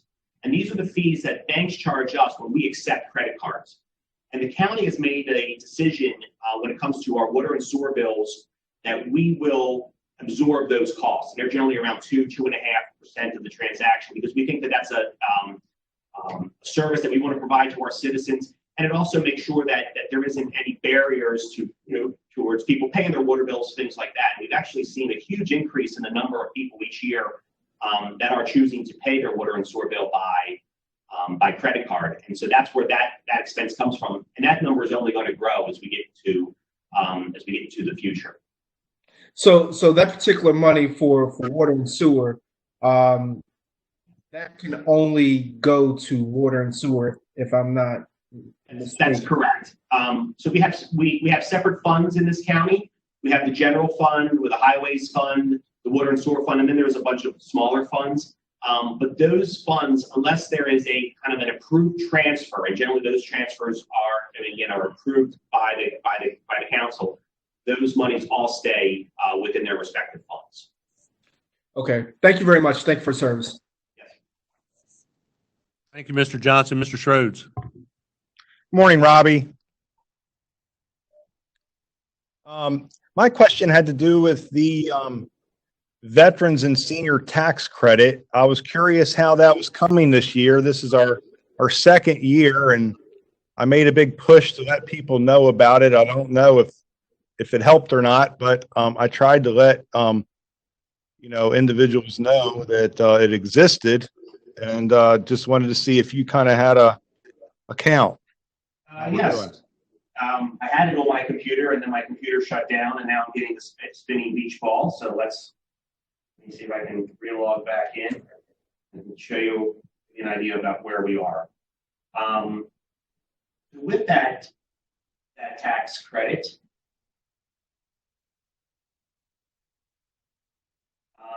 the first year we had about 3,000 individuals. About 3,000 individuals apply. I'm sorry, about 3,000 individuals apply, almost all of whom were accepted. And then the following year, this current year, fiscal year 20, that number climbed to a little bit more than 3,500, 3,573. And right now, it looks like for next year, fiscal year 21, our number is 3,745. So I think really word has gotten out considerably to the population. Of course, as the population ages and all, some of that, the number of eligible people is going to grow as well. But I also do think it's the outreach effort. We've definitely dedicated resources in Treasury to helping the individuals along. I mean, it is a very simple process. It's a one-page application. The renewal, once you've been accepted, is very easy, and that makes a lot of that part easy. Once you're in the system, we go and we get word out to you to reapply, and all you really have to do for the reapply is to say that hey, nothing's changed, and you're giving your word that nothing's changed, and so all of that has come along quite well. Great, thank you. Thank you, Mr. Schroeds. Anyone else? Mr. Ondish. Morning, Mr. Sandless. My first question is, do we get a report, maybe just because of how this year's gone so far, from unemployment by county? We have been seeing some numbers. I mean, they come out from Department of Labor, DLLR, and so they've been putting out numbers that show it by county and number of new claims. Of course, that's all done at the state level. Does that go into any of our income tax projections? I guess we're not there yet because we know we're still going to be funded most likely as this thing flows. But yeah, numbers we'll look at potentially into fiscal year 21. Yeah, I mean, we certainly are looking at what we're seeing as far as unemployment both here in the county and statewide. And some of the things that's going to make this a little bit of a challenge is when the counties receive money from the state for our share of the income tax. The state is making us generally estimates based upon, in the past, okay, Hartford County, you got 5% of the pot, and then this year, this is all the money that's coming in, and you're going to get that 5%, and then they reconcile it after they get the actual tax returns, and they say, oh, you were over, you were under, and then next year we're going to change the number. So to some extent, the income tax numbers that we see are going to be, for the next several quarters, largely kind of based upon the statewide numbers. So we don't have that great information where we can say, yep, this is exactly Hartford County's money. So there's a little bit of there's some estimates, there's some true ups. We're trying to figure all that out, and so that just leads to the lack of uncertainty or the uncertainty. It might lead into this question as well, which is probably also a loaded type question. But we've heard a lot about states potentially getting money from the federal government that will trickle down through various acts and stimulus packages that we might not even have seen yet. How would if the state of Maryland gets money and decides to pass that money down along to the local jurisdictions, how would that income come into play since we're budgeting now for like a fiscal year 21? Would you be able to utilize that money immediately, or do we have to wait? So no, if it's money that would be for specific purposes, sure, come in, we would more or less kind of run that through the grant fund, and then we would hit those key expenditures, and those are expenditures that if you didn't have that money in the grant fund would otherwise come out come out of the general fund. So like if we bought PPEs out of the general fund, that's a real expense we have. But if we're able to put that PPE expense into that pile of federal money into the grants, then that means that we don't need to spend that in the general fund. And most of that money is coming through restricted, correct? Yeah, that's all coming through restricted. So this is the big battle on stimulus 4.0 is revenue loss for counties and jurisdictions. And this one is not going to probably be as easy. The other ones weren't easy, but they got done. And like the battle lines are being drawn here a little bit in Congress and in Washington. So we'll see. But if that does come through, and then they would say, oh, Hartford County, it would probably flow through the state, but we think that you took this much of a revenue hit. Here's money that you can use to shore up your income tax. Because if your income tax dropped, $20 million, maybe they would say, okay, here's $20 million for that or something along those lines. But that remains to be seen, and that's certainly going to be a big battle. So yes, if we do get the doomsday scenario, it's helpful to know that there are possibilities of getting help at some point in time. So I thank you for those, and thank you, Mr. Council President. Thank you, Mr. Ondish. Anyone else? Any other council budget advisors? Can you hear me? This is John Scotton. John, yes. Yes. Hey, Robbie, you've done a pretty decent job in explaining about the property tax and the income tax and the hotel fee. How about the recordation and transfer taxes? Are you seeing a decrease because of real estate transfers? Obviously, in my opinion, not happening at this point. Yeah, so far, we're still getting in recordation and transfer tax. But I think that'll be a little bit of a lag because a lot of those were things that were already in place. And like we did budget to have a reduction in our recordation and transfer tax expectations and all, so that we can absorb that. Most notably in the parks area where we use that recordation directly for park capital projects, and we kind of spend it in that year. The other places, recordation, goes into stormwater fund or it goes into school construction, and then transfer tax goes into ag pres and school construction. In the case of ag pres and stormwater, they have some balances there that they're able to, I think, they could weather somewhat of the storm. On the stuff that goes to school construction, then we've already incurred that debt service for the schools. So if to the extent that we don't bring in that money, then that'll have to be made up other places. Right now, we're still seeing things come through the door. When I talk to real estate people out in the community from a safe 6 feet distance, what I'm hearing from them is that they're still seeing activity. Now they're not seeing maybe some of the bidding wars that maybe we had a couple of months ago, but among serious buyers, because the inventories are so low, that they're still seeing that come through. So again, I think it's going to be somewhat of a lagging deal. We'll keep an eye on it. Okay, thanks. One other thing too, and I don't know whether this is for you or for Kim really. In the previous budgets, we used to do sort of a synopsis of what the past has been, what the fiscal, in this case, 2020 revenue estimates would be, what we actually anticipated, and then also the budget number. I don't see that in the budget book unless I'm missing it this time around. Am I missing it, or is it just not there? Are you talking about under each individual fund, how we highlight how much property tax went up? Yes. Okay. That has not been in the proposed budget past, several years. We do that for the approved budget. With the time, it was just too much narrative for us to write, and of course the teleworking. So. I quite understand that. But is there a way that Robbie or you could supply the council and the Citizens Advisory Board with a brief on the major pieces like property, income tax, and actual estimate for this year or current year?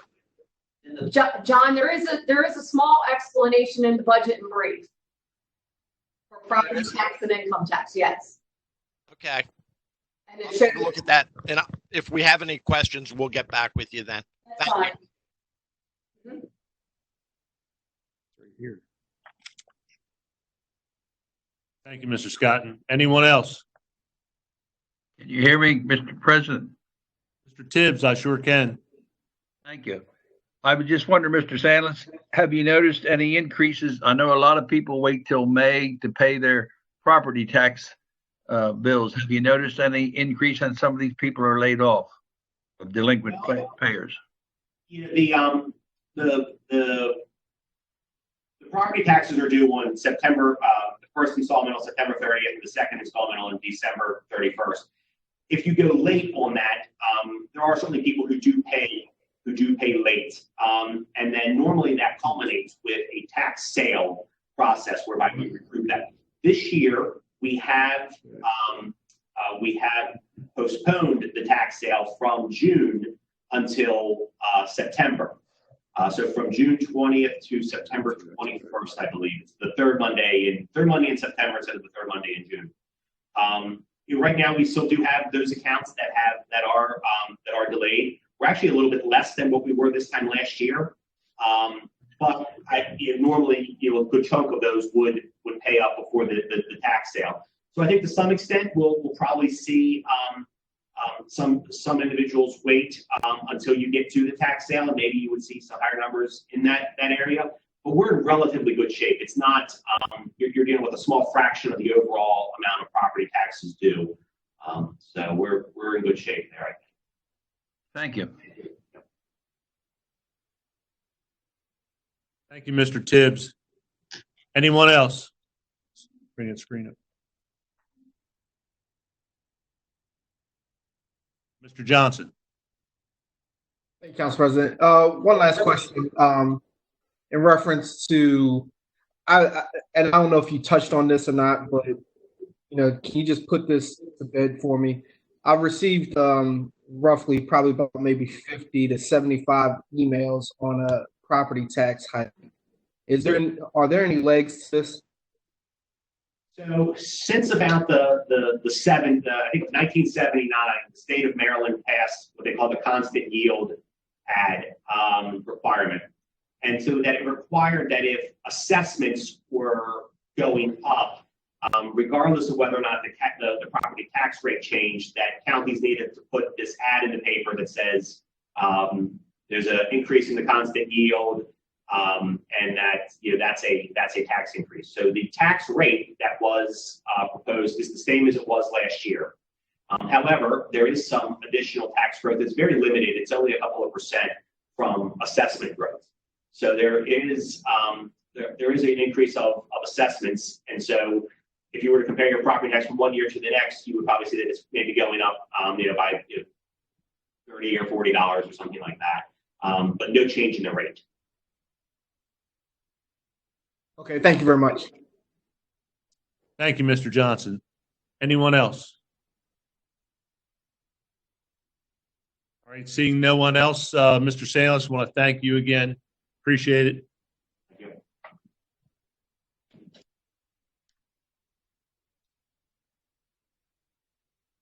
Mr. Boniface, I guess Ms. Lambert next.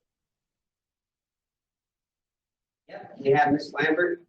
She's just walked in. So. Good morning, Ms. Lambert. How are you? Good morning. I'm well, thank you, Council President. If you would just give us a brief overview of your department, and then we'll open it up for questions. That would be great. Thank you. Again, good morning, Council President, council members.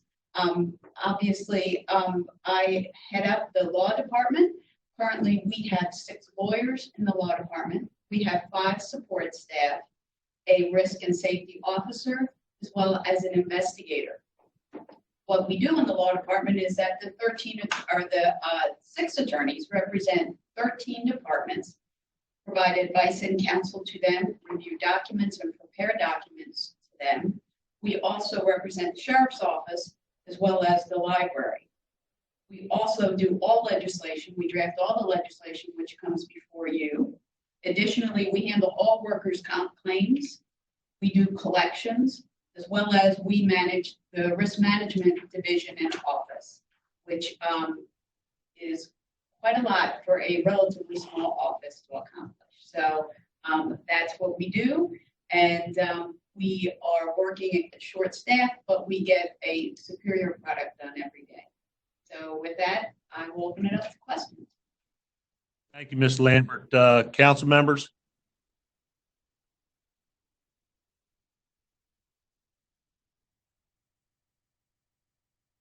I see nothing from the council members, citizen budget advisors.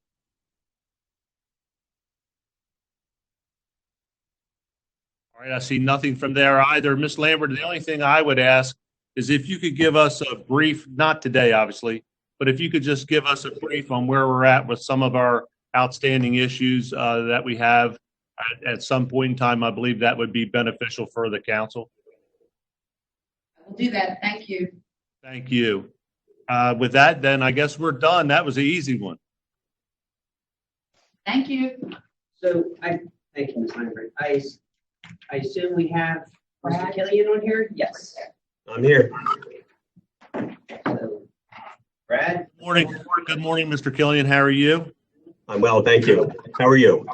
I'm doing fine. And I guess if you would also give us a brief overview of your department and how possibly COVID-19 has affected your day-to-day activities. Absolutely. Just for the benefit of everybody, if they haven't heard or they're not familiar with what our department's functions are, the department is broken down into two primary divisions. Comprehensive division, which includes things like the GIS section, historic preservation, environmental planning, community planning, as well as floodplain management and critical area. We are currently also involved in other community master plans like the Green Infrastructure Plan and the Bicycle Pedestrian Master Plan.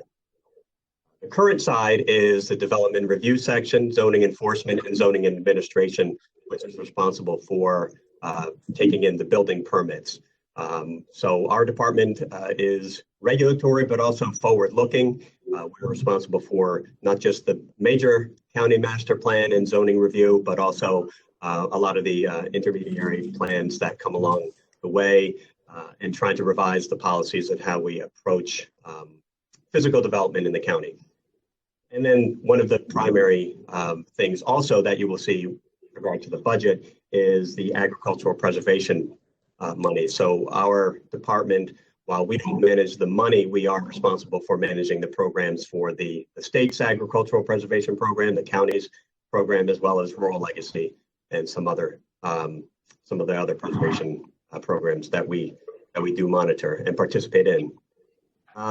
With regard to how we've been handling things, we were able to pivot very quickly to processing most of our things online and conducting virtual meetings.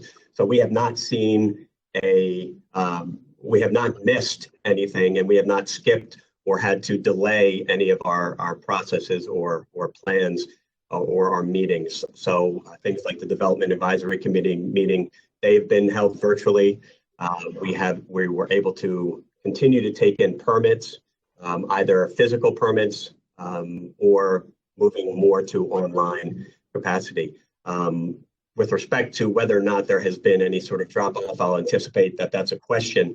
There was a bit of a pause in some activity immediately, but I think that was more of a response to see how things were going to play out and how we were able to actually move forward and process things. So but there was an initial dip in late March, but since then, all of our activity has mostly returned to normal in terms of the volume of activity that we're processing, whether it's development review and plans or permit activity, as well as everybody's favorite zoning enforcement and tall grass. So we have not seen a slowdown lately, so we're basically up and running as normal. Thank you, Mr. Killian. At this time, council. Mr. Johnson. How you doing, Mr. Killian? Question: could you please explain for me AgPres? Because it looks like it went up 94% from 13 million to 26 million. So could you please explain that for me? Right. So I'm going to allow Robbie and Kim to actually explain most of that. But the basics are that that there is a lot of variability in the AgPres funding. So my department is largely responsible for the policy side as well as the monitoring side. We take in and process all the applications, and we're responsible for making sure that the easements are processed, and we work with the owners to do that. But that pot of money is variable, and I'm going to let Robbie explain why. So all of that, the proceeds for the AgPres budget come from the transfer tax. So 50% of the transfer tax goes to AgPres, the other 50% goes to the schools. And then in that fund, if we have monies left over from years, they accumulate to a fund balance. And what's happened over the past several years is that as the real estate market has recovered, we have accumulated more of a fund balance in that area. And this happens a lot because we're sometimes reluctant to commit to the new level of spending when the money's coming in until like we're a little more sure that it's there. So we have the amount in fund balance. And so what the county is doing is in addition to what we think we're going to bring in for transfer tax this upcoming year, we're using approximately 10 million or so from the fund balance to accelerate purchases now. I mean, kind of the idea is, I know Councilman Schroeder brought up this yesterday, and so did the county executive, that there's a lot of opportunities out there now for the county to acquire some of these farms. And since we have the money in fund balance, that's going to enable us to do more of that. So if you look in the budget, this is on like page 137, you'll see 20 million under capital outlay. That is the expenditure that we can go forward with for the total value of the easement purchases. So if there's regardless of kind of how it's dispersed, whether it's an IPA or whether it's a cash deal or whether there's a bonus involved or whatever, that the total value of the easement purchase, that we can do $20 million. And of course, last year was $8 million. So again, using that fund balance in order to help us buy some of these critical farms while we can, because once they're developed, you can't go back. And so the money's there and the opportunity is as well. Okay, and how many acres of land have we preserved thus far? There's a total of over 55,000 acres of land preserved. Roughly 2/3 of that has come from the county's program. So that 55,000 includes the state program as well as Rural Legacy and some other easements, the Maryland Historic Trust, Maryland Environmental Trust. We don't count private easements. So a conservation group that might be outside of sort of the government funded aspects, we don't count that number, but 55,000 is roughly the total number. Mr. Johnson, if I could comment also, and Brad just mentioned it, we do anticipate that the state, their funding sources are a little different than ours, and they will be taking a terrific reduction in revenues. Usually when that happens, one of the first things they do is go after programs like land preservation and rural legacy, so forth, and stop spending money on those programs and use them for other purposes.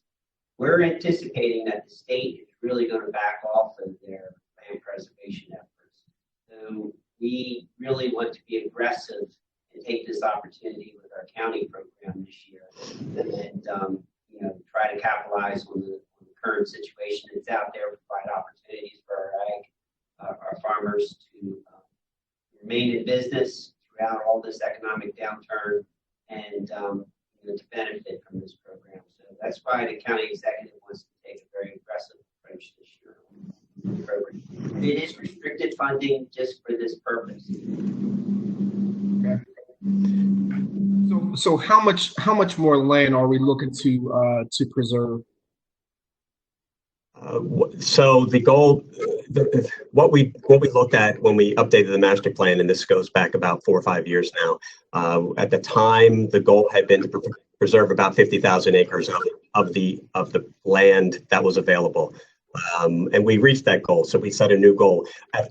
Again, 4 or 5 years ago, we were looking ahead at what would be a reasonable goal, and we set a goal of 75,000 total acres. So that was assuming that there was roughly 50,000 more acres that were potentially available. That is probably not true. A lot of the land is either already encumbered in some way or is probably not likely to be preserved. However, I think it's reasonable to expect that another 20 to 25,000 acres could be preserved over the next 10 to 20 years.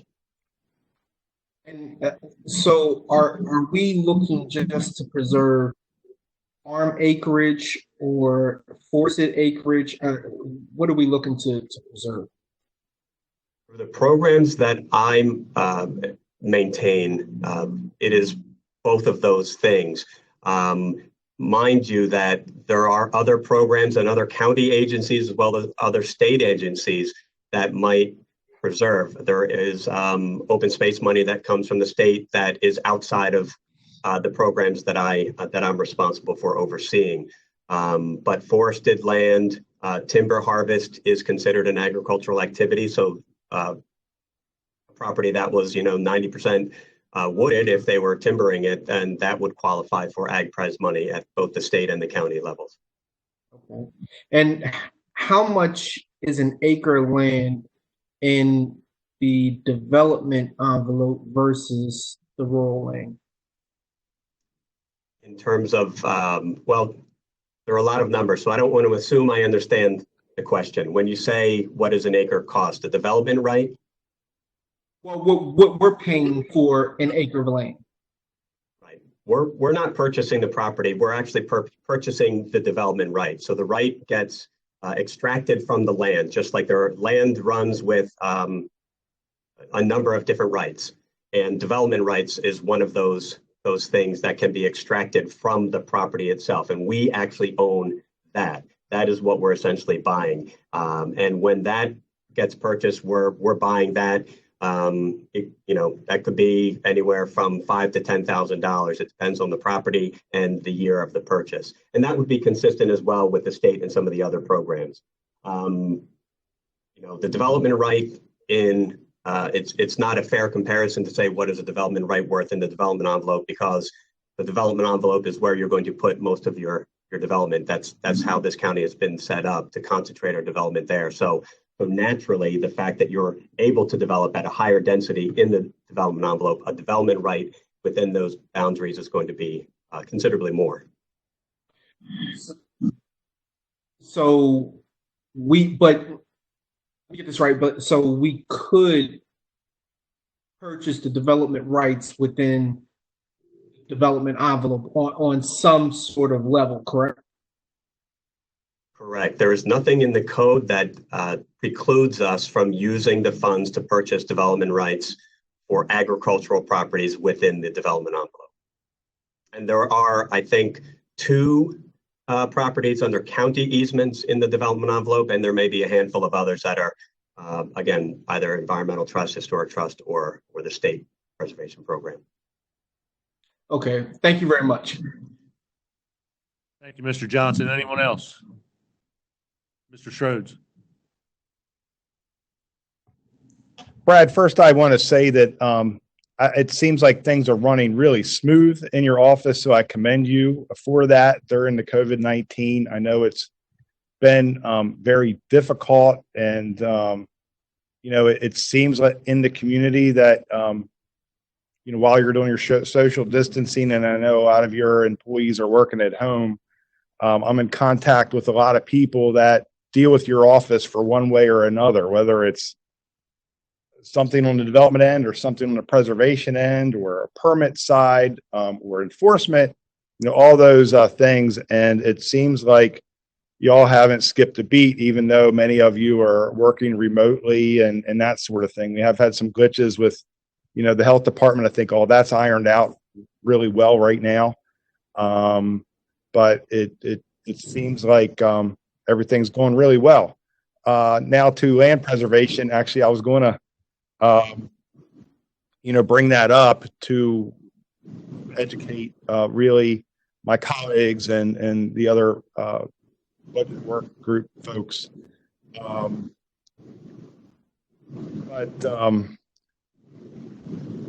I guess what I'm trying to say is it's not like 20-some million dollars it's going to really be all cash purchases, that is projected out kind of like a mortgage, and it's paid over time. So depending on the situation that we're in and the revenues coming in, sometimes we push for the 20-year IPAs because we don't have a lot of money, but we realize it's a great time to purchase development rights because the costs are down, or you have certain applicants that where you really don't want to miss out on that farm. So in those cases and downtimes, you can stretch that IPA out for 20 years. More recently, we've been doing them more on a 10-year basis with an occasional cash purchase. So I don't know if that's a Robbie kind of question to just clarify, how that works a little bit more. But like I said yesterday, you weren't here, but during the county executive's part, I just really think that you're not going to be able to buy cheaper ground for development rights than the present. I can remember back in 2008, 9, in that era, during the height of the market, where we were paying exponentially more per an acre. And right now, my math serves me correctly, it seems like we're buying the same development rights on quality farms with productive soils and such for about 40%,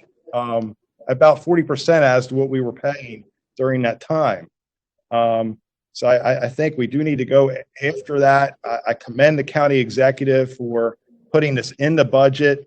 I realize that we also have a new ranking formula that's going to be coming up before us, and I'm hopeful that is going to kind of spread out our preservation efforts into other areas based on that.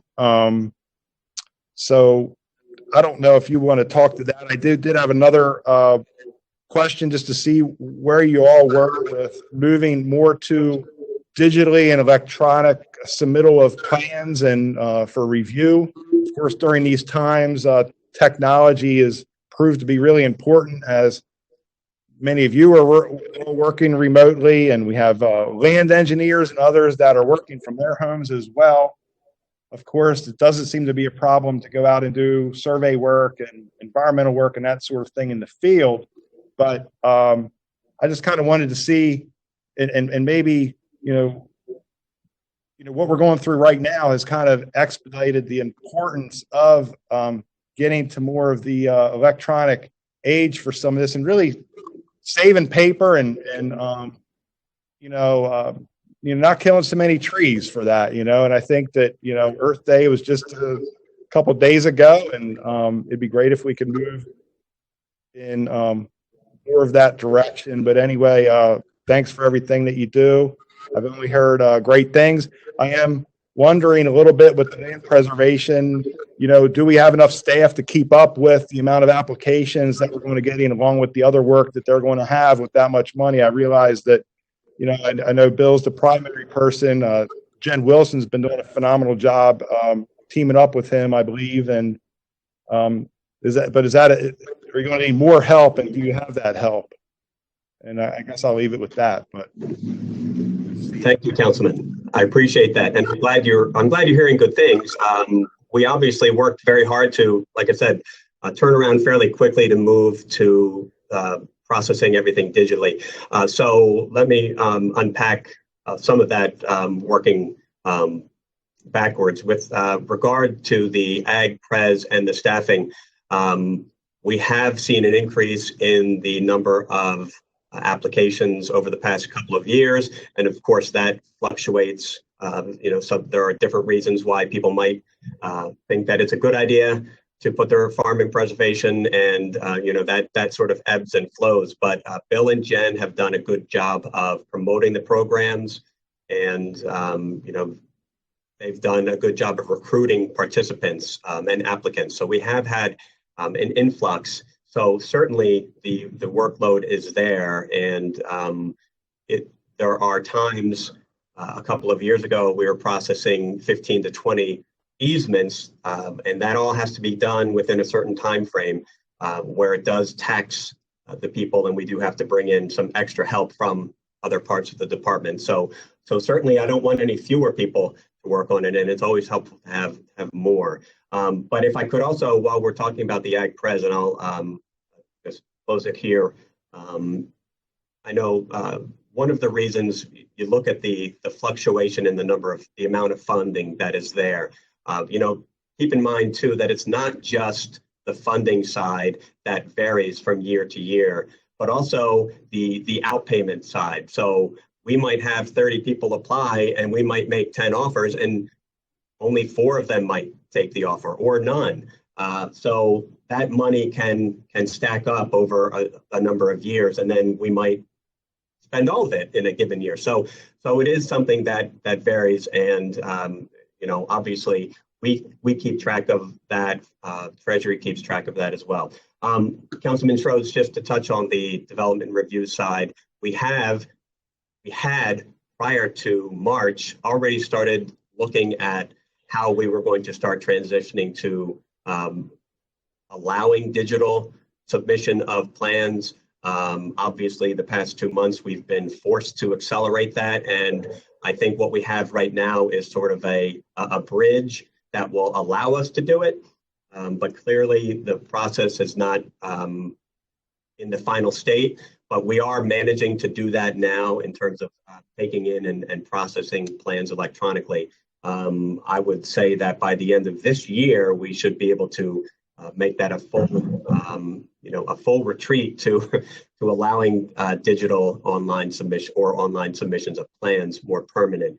There are some other things to work out, as you said, the environmental cost of continuing the way we are. There are some plans that require 30 copies of plans to be submitted. And even if we could cut that down by 2/3 or so, because not everybody will have the capacity to process or review things digitally. But even if we cut that in half or down by 2/3, that would be a significant improvement. Thank you again. Yeah, that's awesome. And I'm glad to hear that.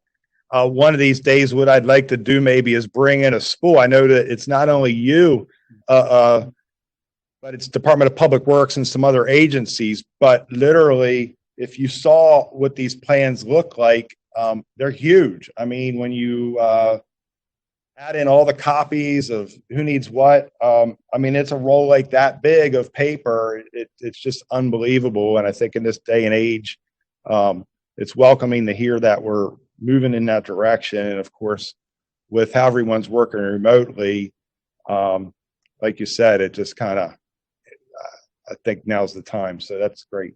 Thank you. Thank you, Mr. Schroeds. Council members, anyone else? Mr. Johnson.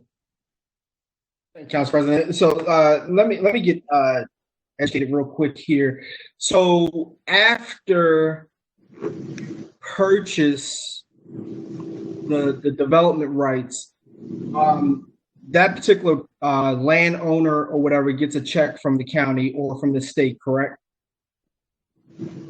Correct. In the course of years. Correct. Okay, so then so do they have to pack up a U-Haul and their farm equipment and leave that property? No, we do not own the property. So they retain the right to stay on the land. Sometimes they retain rights to even continue to build a few more homes. They can make that agreement. What we're buying is the bulk of the rights to develop on 100 acres or 200 acres. Right. So, and you said that they could build additional houses or what have you on the property. What about businesses? Could they start a vineyard or a microbrewery or something like that? Right. So as long as it is permitted by the zoning code, so the use is permitted, and a vineyard would still be considered just a strict agricultural use. A microbrewery or a farm brewery is allowed for in the code. Depending on the easement that it was purchased under, there are different requirements or restrictions. The state has and rural legacy as well. They have higher degree of restrictions, so they limit more what can and can't happen, even with respect to doing some of those activities that you just mentioned. Okay. All right. Thank you very much. Thank you. Anyone else? How about our citizen budget advisors? Anyone there? Mr. President. Tibbs. Mr. Tibbs, go right ahead. Thank you. Mr. Killian, is it up to your department to enforce some things that have happened over at the airport, or is that someone else? Depends what type of things you're talking about. Well, the court order where they are supposed to be fueling airplanes inside buildings, number one. Number two, that airport is supposed to be fenced. It's not fenced. Those types of items that are listed right in the court order. So they are operating according to the Department of Planning and Zoning by a special exception, and they've had multiple special exceptions and changes, modifications to that approval over the years. So we would be responsible for enforcing those. So if there is a violation or potential or suspected violation of those conditions, then we would be responsible for enforcing it. Okay. How do we go about, do we have to put a complaint into your department, or do you periodically check these things? No, the enforcement of special exceptions as well as the enforcement of any other potential zoning violation is completely complaint driven. We have no capacity to go out and monitor every approval for every home, business, or use that's out there. So if there is a potential violation or a suspected violation, people are encouraged to call or email the department. Thank you very much. Thank you, Mr. Tibbs. Anyone else?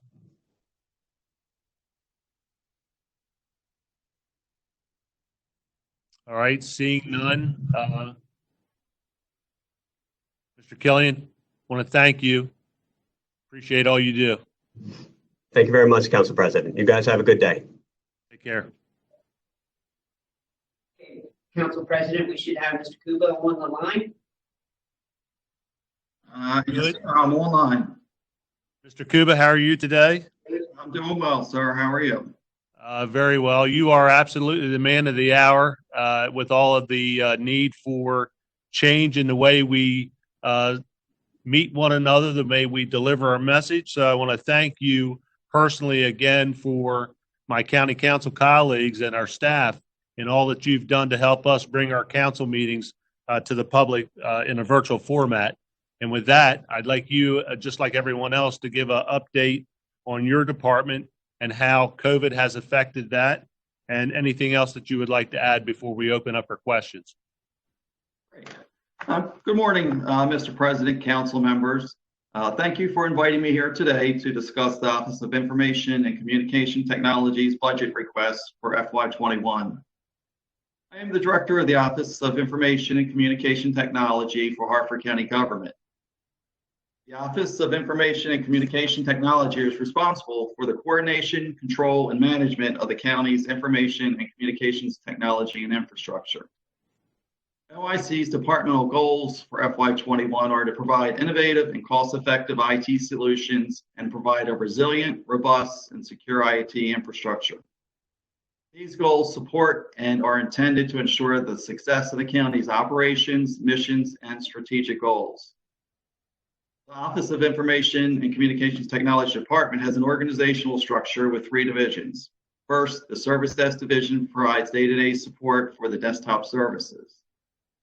The Software and Systems Development Division provides support for all the county applications and software. And the Data Center Division provides support for the compute and storage, network infrastructure, and enterprise security. Our customer base includes the county, county council, citizens and businesses of Harford County, fire services, sheriff's department, library, schools, municipalities, and towns located within Harford County. My current staff is 23 full-time employees. I have 2 vacant full-time positions. 2 temp IBM mainframe operators, and 1 contractor for the county Cisco VoIP system.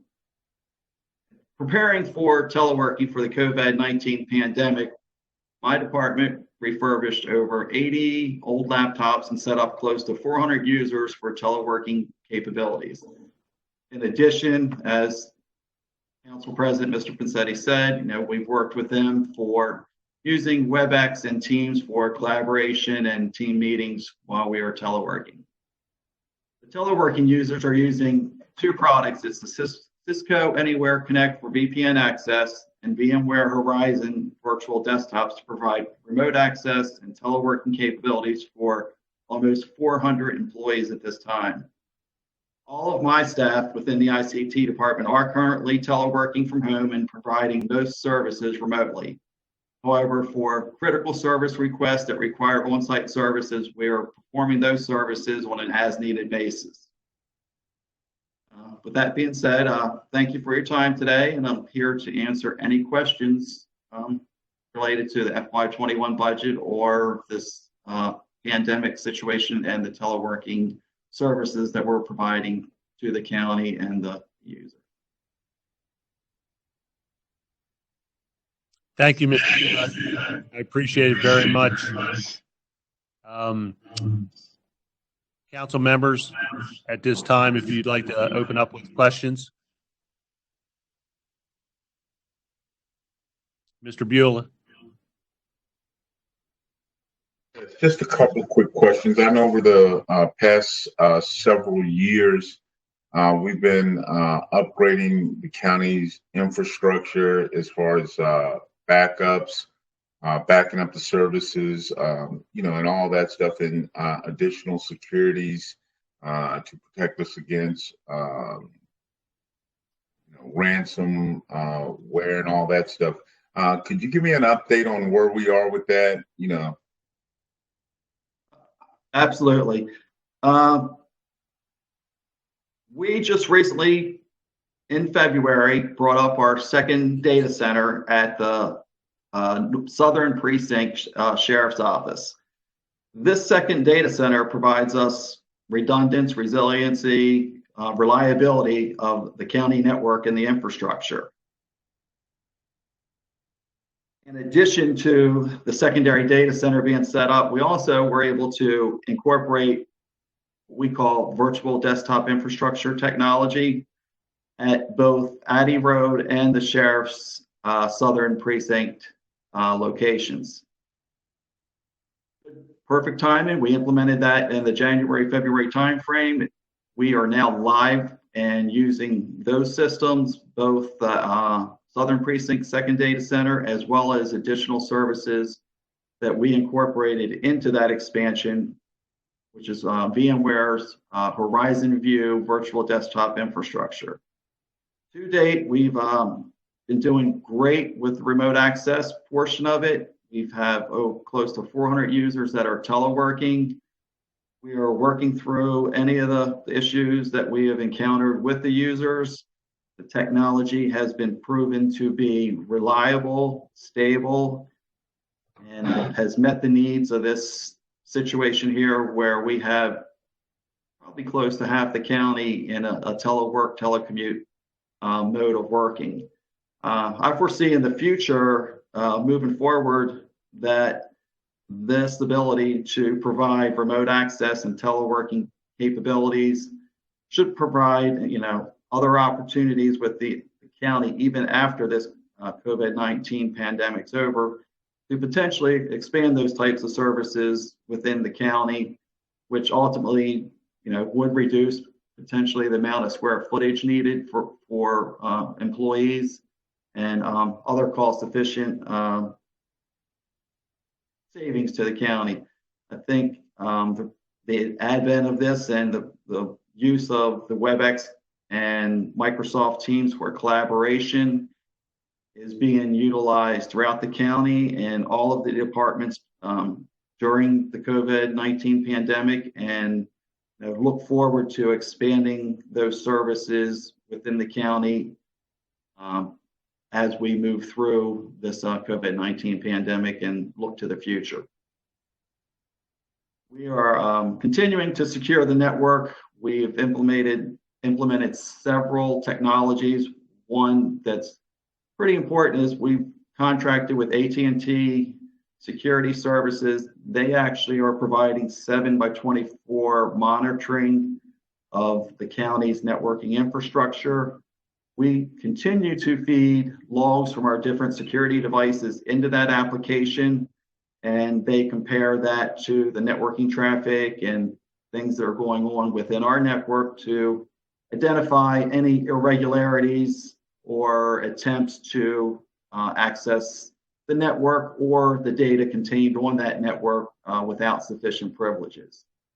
So moving forward, we'll continue to add additional security to the network and also continue to provide additional levels of availability to the network, whether it's through telecommuting or disaster recovery, business continuity services.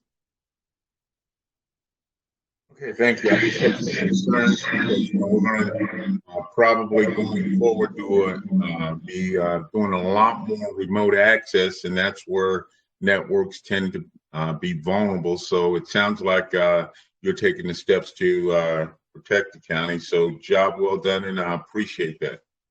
Thank you, sir. Thank you, Mr. Beulah. Anyone else?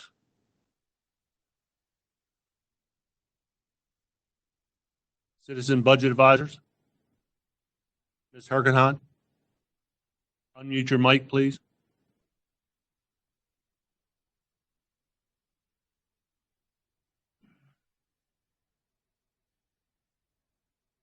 Okay. Mr. Cuba, in the past, we were operating, still using the old mainframe. Have we completely eliminated the mainframe? We have not sunsetted the IBM mainframe to date. We, as stated earlier, we did migrate the enterprise resource accounting system off of the mainframe and went live on a product called Workday April 1st of last year. We are still in the process of removing the water and sewer billing application. That project is kicked off this spring, and we are working with the various departments on the RFP process and getting that last major application off of the mainframe. There are approximately 2 or 3 other smaller applications that we will probably rewrite within the county's software department. But the big one right now is getting that water and sewer billing application migrated to a new solution. And at that point, we will look at probably sunsetting the mainframe, but actually consider hosting those applications in the cloud in a read-only format for reporting and access to historical data. When would you expect water and sewer to be complete? We just started that project this spring, and it'll probably be a year and a half project. Thank you. Thank you, Ms. Hergenhahn. I'm sorry? Thank you. Thank you, Ms. Hergenhahn. Mr. President. Mr. Scotton. Yes, thank you.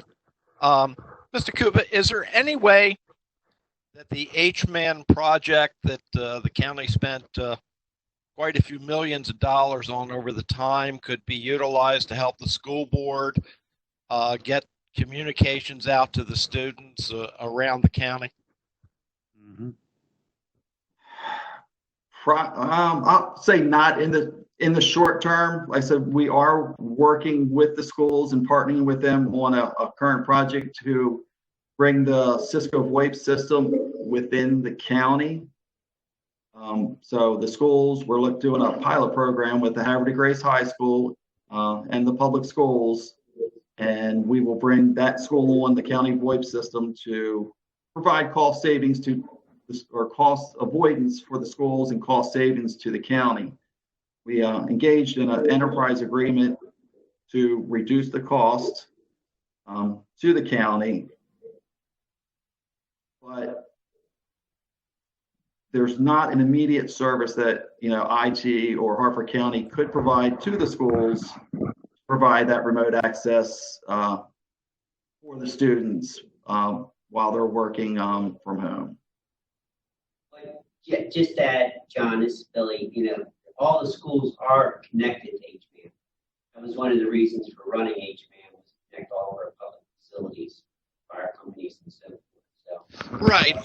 That's why I raised the question. I didn't know whether, additional hotspots or something could be created in some fashion that would benefit the current situation. And my fear is that as we move into the fall, winter months next year, this is going to have a potential reoccurrence that's going to develop and it's going to impact us again. And I'm just trying to be ahead of the game if something needs to progress, because the capital project, from what I can see, has about $2 million unspent money still sitting in that.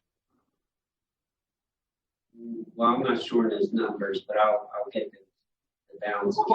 I said part of that money that sits in that HMAN project is for, maintaining and maintenance of the existing network.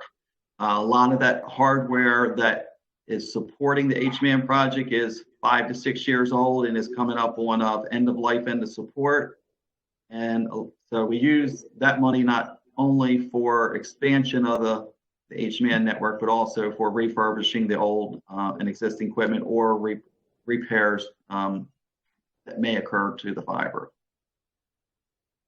Like I said, we are working with the schools. I will reach out to Drew Moore from the schools and engage in conversations potentially of where they're at with remote access for the students, and see potentially how the county, HMAN, or a combination of a partnership with HMAN, the county, the schools, and outside vendors could potentially enhance the remote access services for the students. Great. One other question: how much of the bandwidth of that are we utilizing? I'll have to get back to you on that. We're definitely not at capacity. HMAN, is used throughout the county with again, Harford County government, fire services, sheriffs, libraries, schools, municipalities, the township. So we have actually, our internet services are provided through the state of Maryland, Verizon, Comcast. So we have a variety of internet services available to us, and we continue to supplement the service that we get through the state of Maryland with Verizon and Comcast on an as-needed basis. All right. Thank you very much. Thank you, Mr. Scotton. Anyone else? All right, Mr. Kubo, seeing no one else, I want to thank you for your time. Thanks, sir. Mr. President, I think we have Amber Schroeds is on the line. I am here. Can you hear me? Good morning, Mr. Schroeds. Yes, we can. Can you see me? I can't see me. No, Let's see. You're hiding from us this morning. Can you see me now? No, ma'am. Oh, no. It might have to be just my voice. I'm turning on the camera, but it doesn't seem to be doing anything. But since I'm the last before lunch, I suppose I should just get started. Good morning, and I want to thank all of you for your support for community services. Our mission, of course, is to strengthen and support families and ensure a strong continuum of care, connect those in need with resources. We have 5 divisions, which I know you're familiar with: our Office on Aging, our Office of Drug Control Policy, our Office of Disability Services, Human Relations and Mediation, and our Office of Children, Youth, and Families. Together this year, so far, we've provided direct assistance to more than 76,000 citizens, and of course, touched the lives of many more. I would like to, just a source of pride for us is to point out that this year community services initiatives were recognized, 3 of them by NACO. One for our Century Trail, which was the best in category for Parks and Recreation. Also our Second Chance Job Fair and the county's Mental Health and Safety Series. In addition to those, we've also introduced a number of new programs, including the Pledge Program, Harford Talks, Recovery Month, senior fraud awareness campaigns, support for individuals with a loved one who completed suicide, mental health programs for children, and the costume workshop for children who use wheelchairs. In response to COVID-19, we're working to provide food to families and seniors, more than 3,500 individuals each week. We're helping connect assisted living facilities and retirement communities and congregate living homes to PPE and other guidance. We're delivering senior center classes and other resources online. We have started coordinating telemediations. We're creating resources for telehealth and group activities for individuals in recovery, and we are serving as the point of contact for volunteers in Harper County. Our teams are managing their responsibilities through a combination of telework, office social distancing, and on the road when we have to do case management.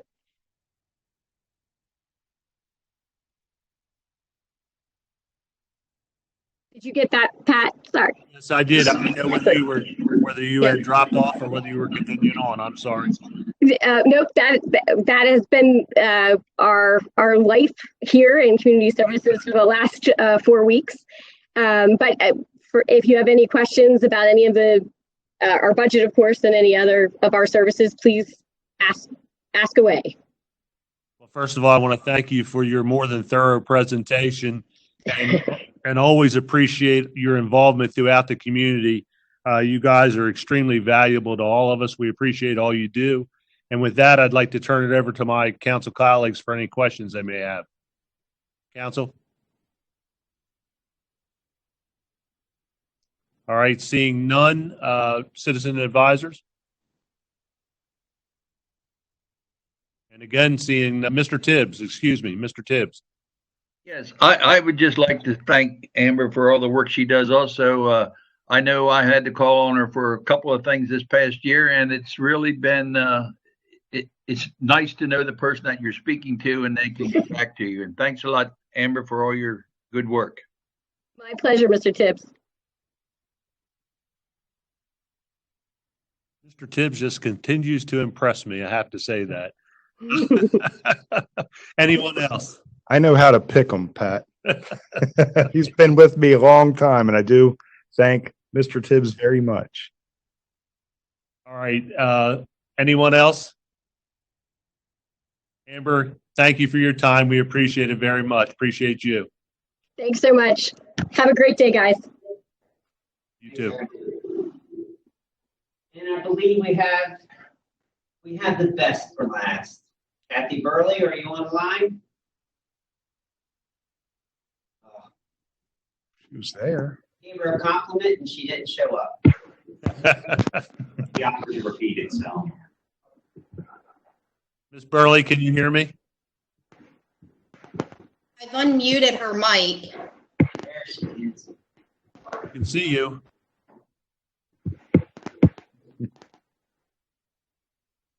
Kathy, can you hear us? I just heard you sigh. I guess you couldn't hear us.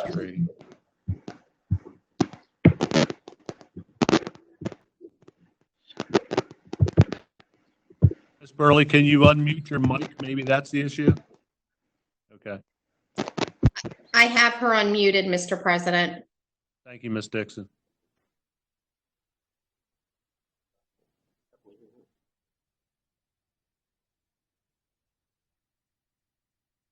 Let's give her a minute. Maybe she will try to come back into us. Okay. Thank you, sir. Yep. Maybe reach out to her by text or something.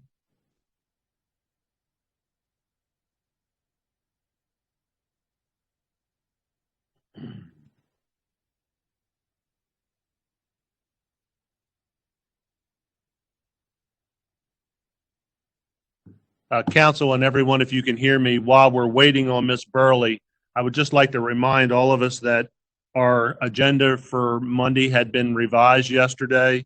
So Monday morning's work session will start at 9, and we'll do libraries, followed by the health department, Hartford Community College, emergency operations, the EMS Foundation, Hartford Volunteer Fire Companies, Sheriff's Office, and we are also going to allow Mr. Piesinger to represent due to his issues with connectivity the other day.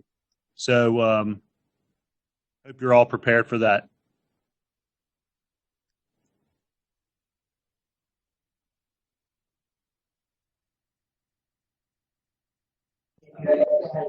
She's getting it worked out. She's going to be calling in. Very good.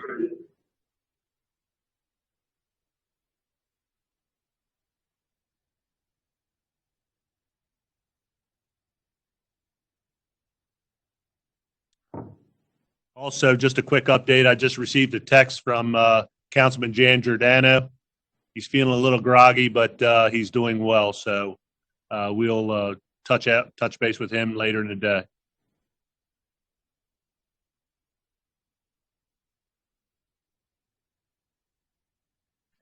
He won't be benching anything for a while, will he? He will not. He will not.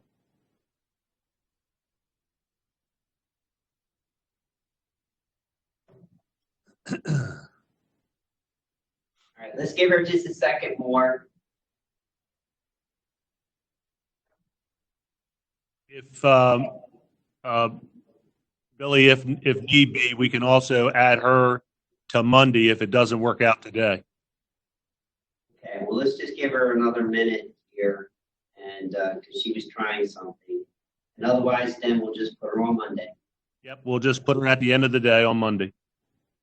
Give her a second, Del. Okay. Says she's trying to get in.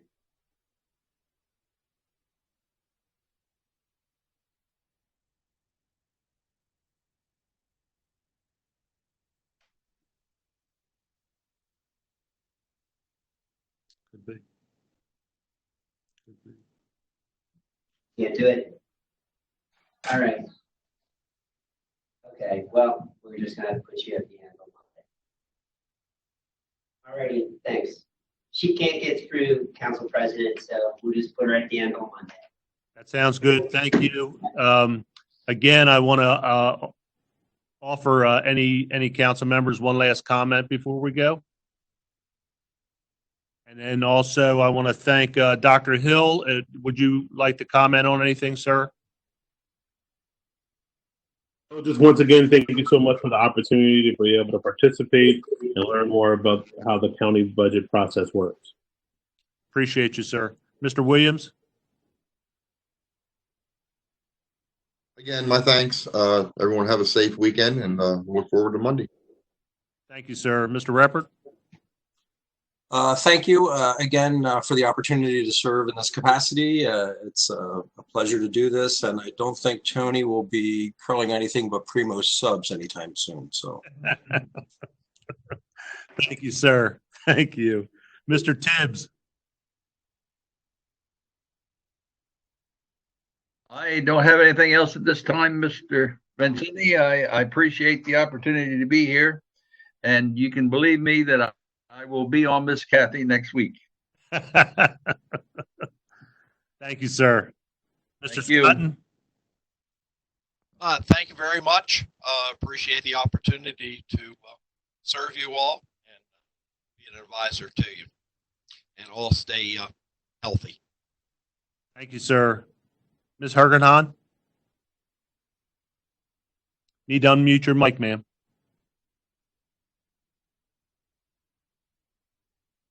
Thank you very much for the opportunity. You know, I've done this more than several years, and I think we've gotten better and better with it every year. So I really appreciate it.